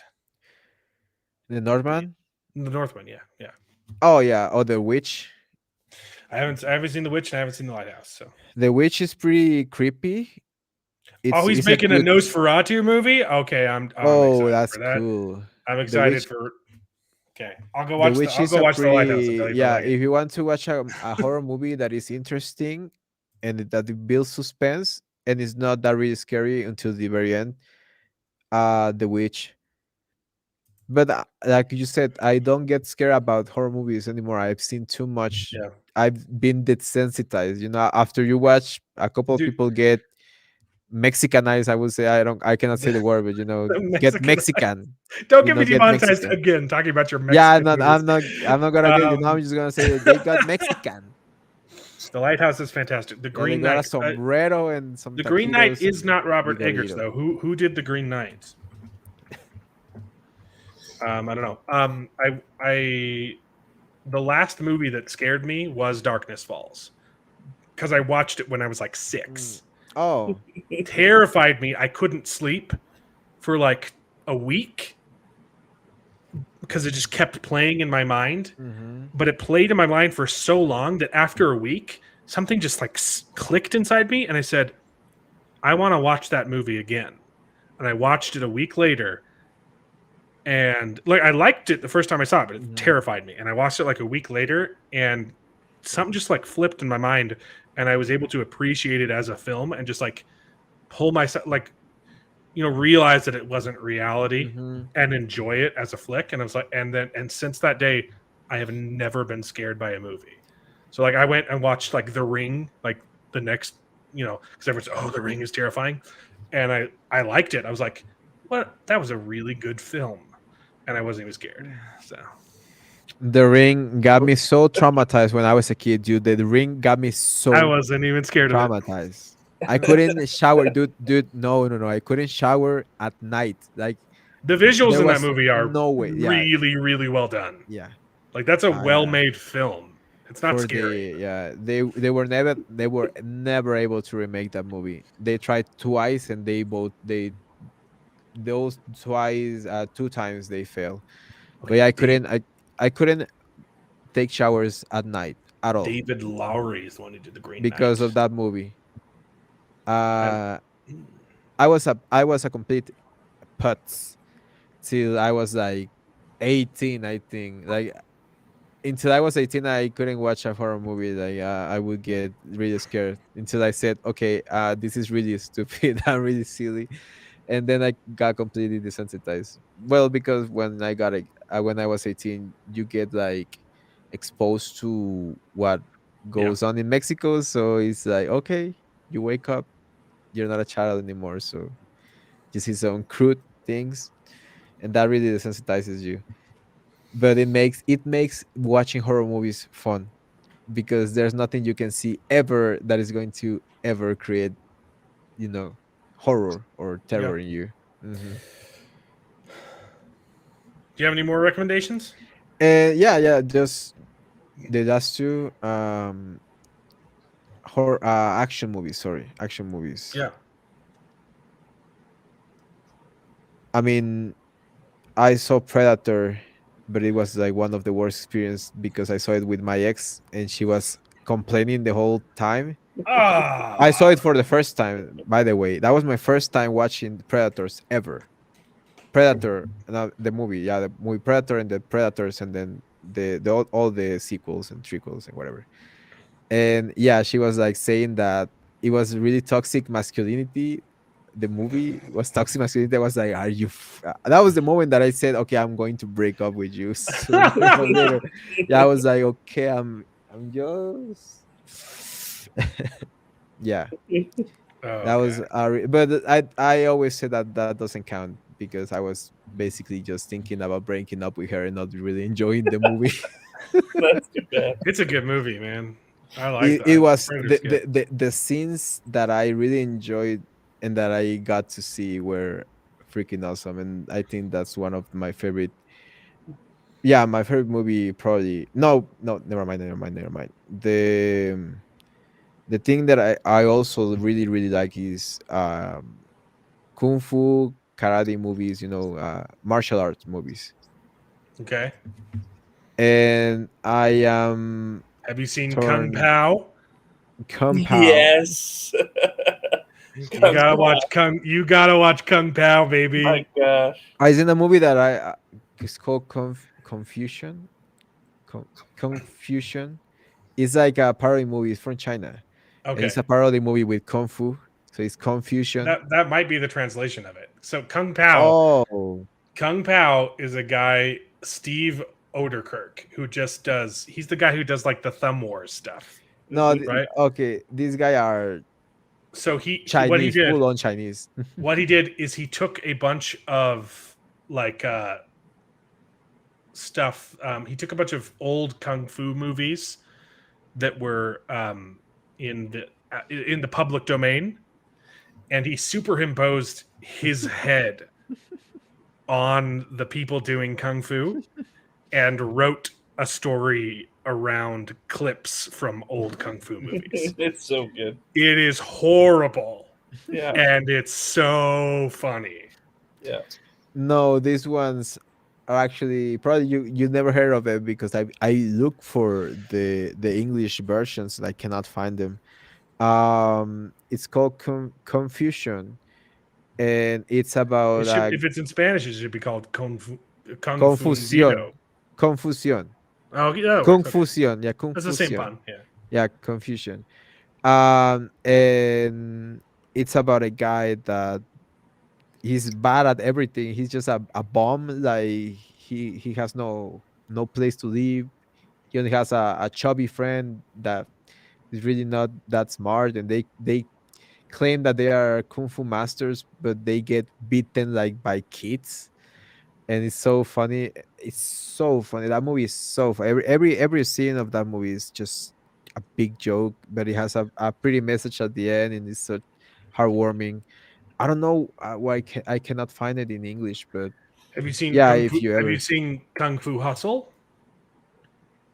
I think that's the one.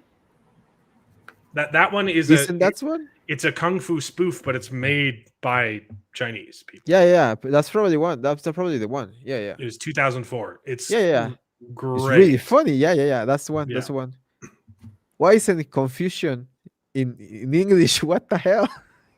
Ah, it's Kung Fu Hustle. Yeah, but another one of that school of funny movies, Shaolin Soccer. I haven't seen that one. It's on my list. Yeah.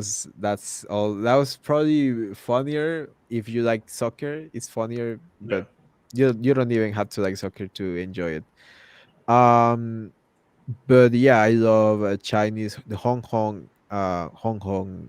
school of Yeah. movies, martial art movies. Ip Man, everything with Donnie Yen, yeah, is amazing. The old movies from Donnie Yen are mind blowing, but the stories are not that good as Ip Man, to be honest.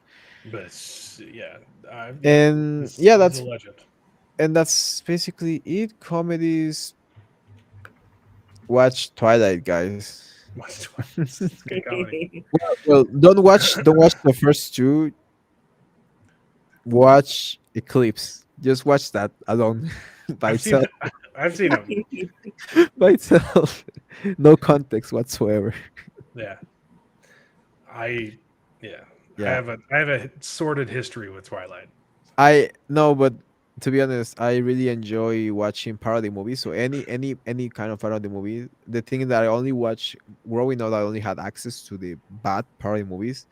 Like, but I thought that those were the good ones. Like those were the epic movie, disaster movie for me. Ugh, Those were like the good things. And then I those saw, are bottom yeah, of the barrel. yeah, and then I saw Leslie Nielsen, and then I saw Mel Brooks and Steve Martin. and he's like, okay, this is where, or never mind. Then I I saw say like, Monty Python, and then you see Monty Python, mhm. which I don't know if which is my favorite one, if Life of Brian or That's um good. or Monty. No, never mind. The Holy Grail. The Holy Grail. Yeah, Yeah, the Holy it's tough. Grail. It's tough to Definitely, beat yeah, that one.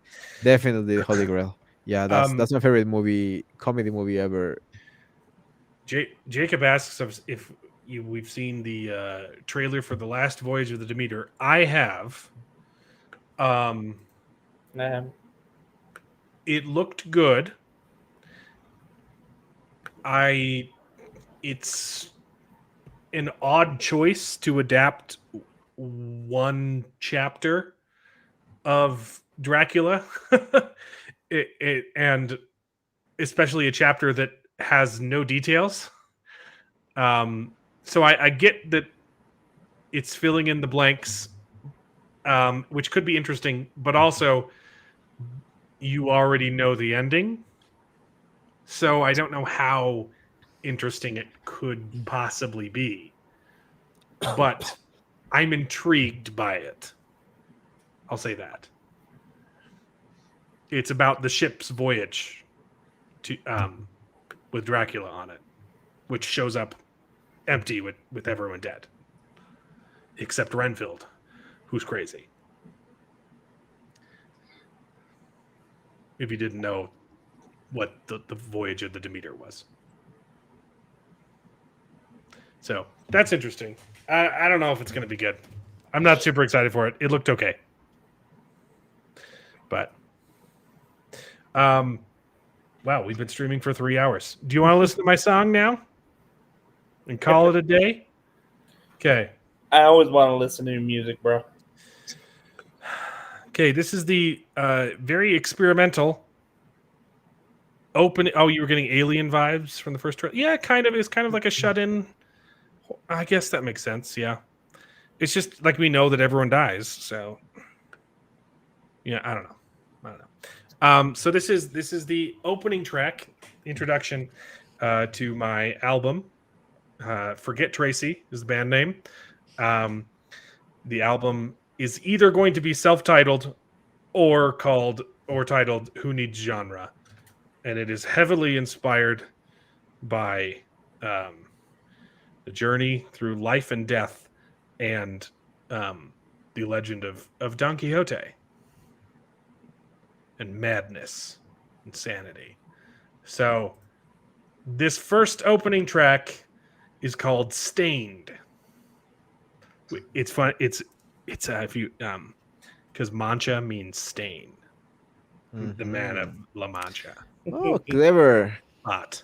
Okay, that's where that comes from. Mm-hmm.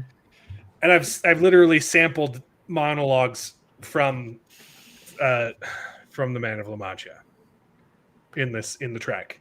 I'm really proud of it. Tell me if this is loud or if you can hear it. We probably won't be able to talk during it. That's too quiet, right? Mm-hmm. Yeah. Okay. I will impersonate a man. Good? Yeah. That All right. Here's my song. This is on mute yourself. We can talk afterwards. Kung Fu Festival. Alan's talking. Yeah, we talked about Shaolin Festival. Okay, here's my song, everybody. Here we go. I will impersonate a man. His name, Alonso Quijana, a country gentleman no longer young. Being retired, he has much time for books. He studies them from morn till night and often through the night till morn again. And all he reads oppresses him, fills him with indignation at man's murderous ways towards man. He ponders the problem, how to make better a world where evil brings profit and virtue none at all, where fraud, deceit, and malice are mingled with truth and sincerity. He broods and broods and broods and broods and broods, and finally his brains dry up.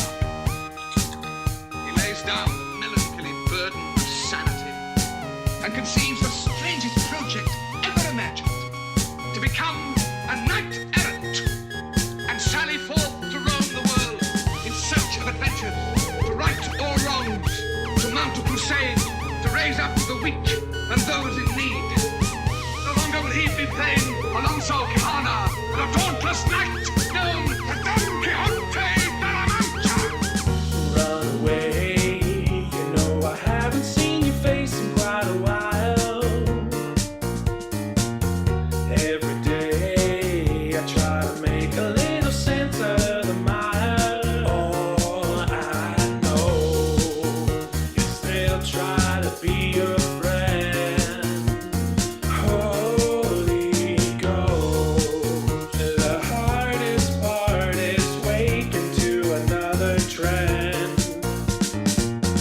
Who knows where madness lies? Are you here to kill the sinner or the saint? And as the ember dies, are you here to take my soul or watch me fade? And as I lie in my bed, would it kill the dream when it takes my life to see reality? Oh, would it be mad or sane when we could fill the empty vastness, cover every canvas, fight sorrow, pain, and sadness, windmills and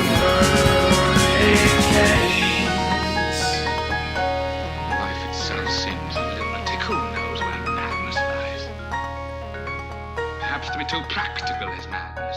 To surrender dreams, this may be madness. To seek treasure where there is only trash. Too much sanity may be madness. And maddest of all, to see life as it is and not as it should be. I will impersonate a man. There you go, everybody. That's my song. Dude. I just gotta say, and this is coming like from the bottom of my heart, bro. I'm really high and I love that so much. No, it's look, the thing is that um when you get high, and I think I talked about this, like the way you perceive music is different. So you perceive all the every color of the song, and it was perfect. Yeah, I would say that. Yeah, it was perfect.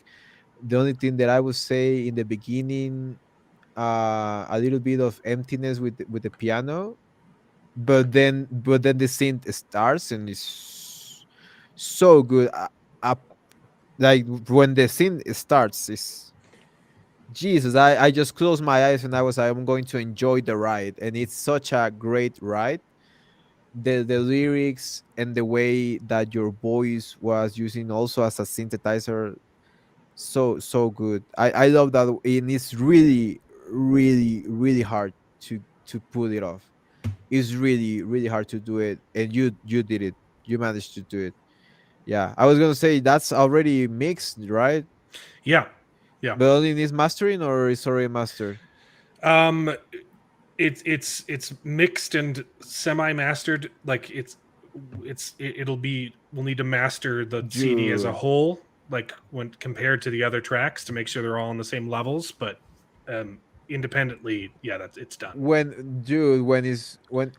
yeah, I was gonna say, because when it's going to be when it's mastered as a full, like the whole stereo range, it's gonna to be so great, because right now it sounds so good. Imagine when all the mastering is done, it's gonna sound so good. I cannot wait to hear the entire version. I'm really proud of that one. It's the most complex song I've ever written. There's no chorus or verse or anything. It's kind of like prog rock. It just It's a progresses. feel. Yeah, it's just a feel. Yeah, it's a feel to the song. Yeah, it's beautiful. It's beautiful. Yeah, And I would say that it has a lot of Beatles. It has a lot of, well, for me, it would say like what I would relate it to is something like the Beatles, like that experimental phase. Something Mhm. like that kind of things. I love the Beatles, so that's why I compare it to the Beatles. Um, and you've been sober your entire life, right? That was Yep. Yep. Never done drugs or Jesus. alcohol. Never touched the stuff. That makes it way more complex because to think that way sober is really hard.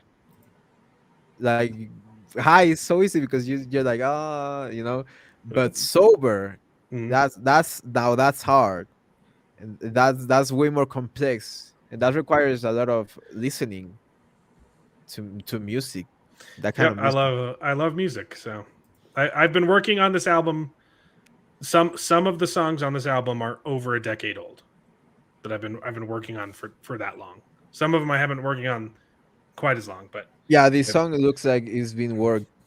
Like you can listen to the hours behind it. Yeah, to the many hours. Hmm. also I composed like 80% of the instrumentation here.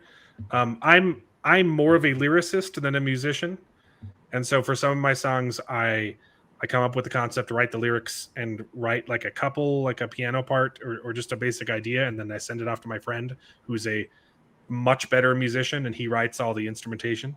But this one, I wrote most of it. He made the bass line way better. Like when the singing comes in and that groovy bass, that's him, and it makes the song better. But Yeah, a that was great. lot of the other instruments I wrote. But it's something that you would have done if you had like the experience, in writing instruments, as or that kind of lines. Yes. The name of Don Quixote's horse is Rocinante the Chaste. The Chaste. El casto, Yeah. the chaste. El caballo casto. Rocinante. Yes. I didn't look it up. I know the name of Don Quixote's horse. Okay? You took the class, right? Yeah, I read Don Quixote in Spanish and English. So It's way harder to read in Spanish, guys. it's hard. It's I difficult. cannot It's read hard it. to read it in English because Well, yeah, because it's ancient Spanish. Like it's Yeah. I took a class in college where I read it in English and Spanish side by side so that I could, because it's like reading Shakespeare. Shakespeare is hard because in English he uses words that we haven't heard for 100 a long time. Yep. And imagine, and then so it's like that but in Spanish. And but I also had the benefit of a Spanish professor explaining everything to us Oh. as we went. So it was very- Rocinante. yeah. It's harder to roll my R's now with my big teeth. Rocinante. Yeah. I was saying It's it in a hard. gringo voice. Yes. Mhm. Rocinante. Yeah, I love Don Quixote. So, yeah, that's how the album opens. The rest of the album is more like traditional music wise. Like there's choruses and stuff. But if you give it, you gotta give it the feel, right? Because it's a concept album, right? Like, it's more so the or concepts there's like a are concept. more so in like the journey of the lyrics and how they relate to each other, and the music. A lot of it is, well, like I play with a bunch of different genres. Like I have a Frankie Valli song on the album. Okay. That's good. Like I said, I love the Beatles. And I've That got sounds some like, techno. I've got some dance music. I've got whatever that. What genre was that? I have no idea.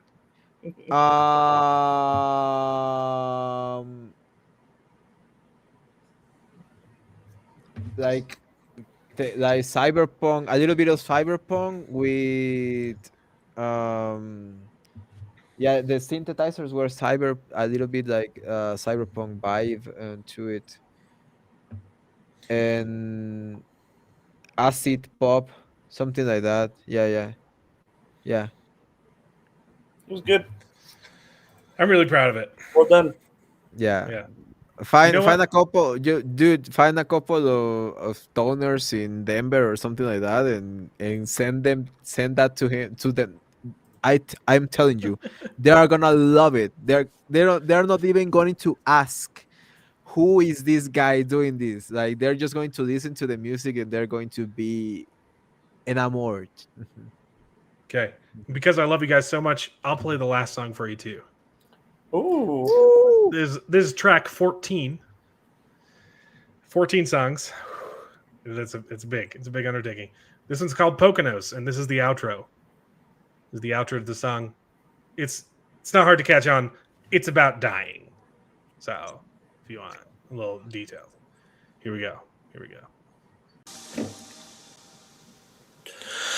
Hold me tight and hold me close. We'll retire in the Poconos. Find a place that nobody knows but Father, Son, and the Holy Ghost. Spend our nights on the mezzanine. I'll stock up and a histamine. The sky is blue and the water's green. So light a match, I'm the match, I'm the kerosene. Tight and hold me close. We'll retire in the Poconos. Find a place that nobody knows but Father, Son, and the Holy Son, and the Holy Ghost. On the mezzanine, I stock up and a histamine. The sky is blue and the water's green. So light a match, I'm the kerosene. Well, I'm not much of a mountain man, but I'll return to the Holy Land. Hitch a ride to every caravan, out the fire to the frying pan. And I was forged in the firmament, born to earth in the covenant. On my knees as a supplicant, here regardless of your intent. So hold me tight and hold me close. We'll retire Poconos. Find a place that nobody knows but Father, Son, and the Holy Ghost. Spend our nights on the mezzanine. I'll stock up and a histamine. The sky is blue and the water's green. So light a match, I'm the match, I'm the kerosene.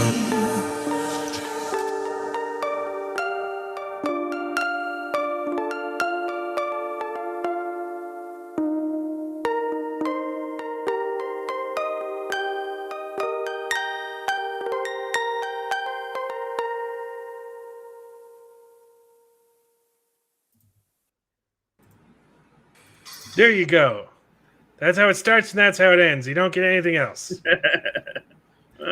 It's also not a traditional song in that there's like no chorus or well, it's kind of just a chorus, but with different words every time.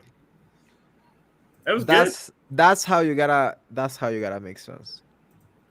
That's your style. Like I don't know what to tell you. Like so good. And like that final chorus, so amazing. The colors. Oof. Yeah. No kidding. That you could send that to a couple of stoners in producers in them. No kidding. In I have no Denver, idea how to market and- myself. That's the problem. and just tell them, guys, hit the bong and hit it, and then listen to the song, and you're gonna love it. Even if you don't hit it, you're gonna love it. But they're going to enjoy it way more. I just can't wait till we hear the middle. That's what I'm saying. You know, That's good. that's what I want to hear. I want to hear the rest of it. Okay. Do you want to see some concept art? How long till it's on Spotify? Once the whole thing's done, I already have a distributor it takes like about a month. So I'm hoping that I can get it done. That I can record all the vocals by next month, and then it'll be a couple months of producing, and then sometime in the third quarter this year. That's the hope. That's my hopefully. It might be in the fourth quarter, but it will be this year. So Can't wait. I currently have one song on Spotify. It's my Christmas song. So But are you planning on like releasing a single, or just want to release the whole I thing? I could do a single. Yeah. I mean, you can do it not in Spotify, but like YouTube or something like, Mhm. or a lyric video. I don't know, something that is not that expensive as distributing in both platforms. Or Yes. Well, so I'm using a cheap one that it's just a yearly subscription, so I can publish as much as I want. Well, not as much, but definitely more than I have available. I can publish. So, yeah, it will be on iTunes. It'll be on Spotify. It'll be on everything. It'll also have. I also have a topic YouTube channel for Forget Tracy. So, where the current song is on. My Christmas song is available on all those platforms, and this one will be there as well. And I was actually trying to get Jared's brother to commission me some album art, but he's been so busy. Oh yeah. So I've been playing around with AI stuff because I just need to have something in case it's not ready. yeah, I saw that you were talking about AI, and that was pretty interesting. Yeah, you gotta pass me that app that you're using, because I am also looking for AI Yeah. to do concept art for music, mostly for music, because I'm not an artist. I cannot make that thing, and I'm not gonna pay someone to make something that. Yeah, Yeah, AI music is definitely not there yet. no, AI concept art. Yeah. Yeah. So what I've done is I got some stuff, but I've heavily like photoshopped it to get stuff. So I'm going to show you the ones I don't like as much. I don't hate it, but this is okay. Okay. Then there's this one which I actually really like. Yeah. All like I really like the title. So I copied it and pasted it on another one because I liked it so much. This one is probably my top pick. Yeah. If I go like self-titled. Yeah, these are really cool. This one's okay. And then this one is an option as well. This one I needs like more, it. this one needs more work, but Yeah, a little bit of color, perhaps. it also I've like been testing out like what it would look like on a CD. Yeah, these look cool. I think this one really works for the CD, but anyway, that's me sharing stuff. That's awesome, I'm man. super excited to share. Ooh, it's been nerve-wracking though. It's been a journey. So anyway, I'm probably going to be recording vocals after the show. So Hey, well, good job. Because it's when all the kids are asleep, so I'd shut myself in the basement and I just sing. And I got to do like 6 takes for each song, and there's 14 songs. And then I got to make sure it's a good take, and then I like go back and redo it because I don't like the performance, and then I redo it again because Yeah, most myself. of those songs have like 3 or 4 voices. So Oh, like Jacob, yeah, that song that has like a lot of voices. Jacob, if you want to do some stuff, I'd pay you if it's good. If it's shit, I won't. Do all the work first, and then I'll decide if I'll pay. I will judge you. Yeah. The album's just about life and death and Don Quixote and like sanity and what it means to be human and to live. So But also take in consideration the thing that it has no genre, so has a lot of color. I could really use a logo for the band, like Forget Tracy. So, yeah, hit me up. I'll send you like some ideas. We'll talk, Jacob, if you want to do something for me. I like your stuff. So, I don't have anything else to talk about. We've been going for 3 hours, so I don't think I have a plan for next week. Is there a movie that's coming out or a show? The Little Mermaid. There's no way in hell I'm going to watch it. Oh, I'm trying to watch all of Picard so we can talk about that. Yeah, I just finished that. Mark, I just gave you a sample of the music. What, like you want No, the files? You want the files? No, he's talking to about. Mexa. Oh, okay, yeah. The other Mexa. Yeah. I mean, I could next. Yeah, bring some music next time. Yeah, next time. I mean, it's on my YouTube channel. It's just that it's private, so I just have to release the Kraken. Yeah.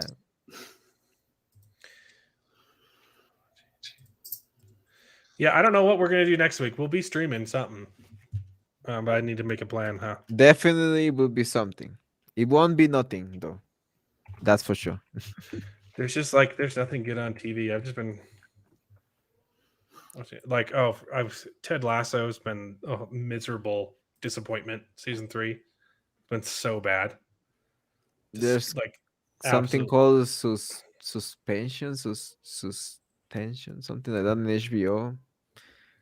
Oh, Succession. Yes, something like that. Succession's good. I'm not caught up on this season though. But it's not exactly a show you can talk about weekly. Oh, it's it's good. It's good quality, but it's not like a water. There's like this really cheesy show from Schwarzenegger. MILF Manor. You want? Oh, Fubar. Fubar. Yeah, Fubar. I actually started watching it, and it's kind of fun. Yeah, looks cool. I mean, we could watch a little bit, just 1 or 2 episodes. Yeah, we'll talk about all the TV I watched on vacation next time. Okay, but I mostly read audiobooks. So, MILF Manor. Is that MILF? Thing? Oh, dude, I forgot that thing even exists. I did. I watched the first 2 episodes, and I forgot that. I watched the first 2 episodes when that's all there was. Yeah, me too. And I forgot that there's more. Exactly. I want to watch the finale. Yeah. All right, we all going to watch MILF Manor and talk about it next week? I have no idea what that is. No, dude, don't. Jared, you're missing out, baby. You're missing out on some MILF Manor. The sound of it doesn't make me want to watch it. Okay, so it's a dating show. Okay, it's a bunch of MILFs in a manor. Imagine a manor. Okay, you got a manor. Now imagine a bunch of MILFs. Okay, now their dating pool is their sons. They have to date the sons of the other MILFs. Really? Yeah, it's good, baby. while they you forgot this, while they go to sleep in the same room as their kids. Yes, they have to sleep. So they sleep with their biological sons. So the 2 to a room, and they have to sneak around behind their sons to get action with the other sons. Yeah, this just sounds like a messed up show. That's it is. It's the worst thing you'll ever see. But man, it's funny. It is in the TL, the Travel and Learning channel. So you're gonna learn today. It's one of those things you watch that just like makes you grateful for your own life. Like, oh, but I'm glad I am not a piece of white trash. But definitely watch one of the reviews. Any of the guys that do reviews, the Critical Drinker, all those guys. They do funny reviews. It's I think you should. Oh no. Okay. Season yeah, watch 3? one review of 1 episode. It's hilarious. When does season 3 watch? drop? Watch that guy, the British versus. There we go. It's Tim Robinson. We're watching some Tim Robinson, baby, on Netflix. I think you should leave with Tim Robinson. Season 3 drops this week. Oh, I'm so excited. It's the best sketch comedy that's currently being made. It's either them or Auntie Donna. Like that, it's a toss-up, but Auntie Donna is on some true TV that I can't stream. So Tim Robinson. Have you not watched I Think You Should Leave now? Dude, okay. So there's 2 seasons on it's worth a month subscription to Netflix just to watch all of Tim Robinson. It is the funniest thing. But be careful. it auto plays season 2 for some reason instead of starting with season 1. And like there's jokes that like build up on top of each other and self-referential. So watch season 1 first. Okay. Season 3 airs on the 30th. Oh man, okay. I think you should leave with Tim Robinson. It's a love prank it. show? No, it's a sketch show. Okay. One of the sketches is a prank show. It's a prank show, yeah. Okay. It's good. It's really good. It's so good. All right. Oh, yeah. Tim Robinson. That's what we're gonna watch, baby. I'm pumped. Okay. All right. We'll see you guys next week. Anything else to say? Any last words? Brian's hat sketch. Yeah, okay. The Brian's hat sketch on YouTube is hilarious. My favorite sketch, though, of the whole series is season 2. The opening sketch for season 2 is him trying to sneak a burrito during a work meeting, and it's so funny. It's so funny. You can't skip lunch. Oh, and Mark Clark's birthday is Tuesday. Happy birthday, bro. Well, you get more Tim Robinson for your birthday. Are you happy? And if you haven't started, you get to watch all 3 seasons on your birthday if you haven't heard of him. So I'm gonna watch all 3 seasons on Mark Clark's birthday. I love it. I love it. It's so funny. It's leagues better than anything Saturday Night Live has done for the last 10 years. Okay. Okay. So have a good night. Have a good week. We'll see you guys on Sunday. You can watch something funny. Maybe we'll talk about some of the movies that we recommended ourselves that we watched throughout the week. So yeah. Shout out. Thanks, Mark Clark, for being a member for so long. Have a good one. So good. Bye. Goodbye. And now it is time to say goodbye. We had a great conversation. It's been fun. But all good things must come to an end, and the goodest ending I can think of is... Right now, this moment, this night. So I guess we just say goodbye. So, goodbye. Toodaloo. Au revoir. Auf Wiedersehen. Ciao. Ding dao day. But come back next week for more outrageous bloopers. This is the end. Well, there's only one thing left to do. I'm gonna go home and sleep with my wife.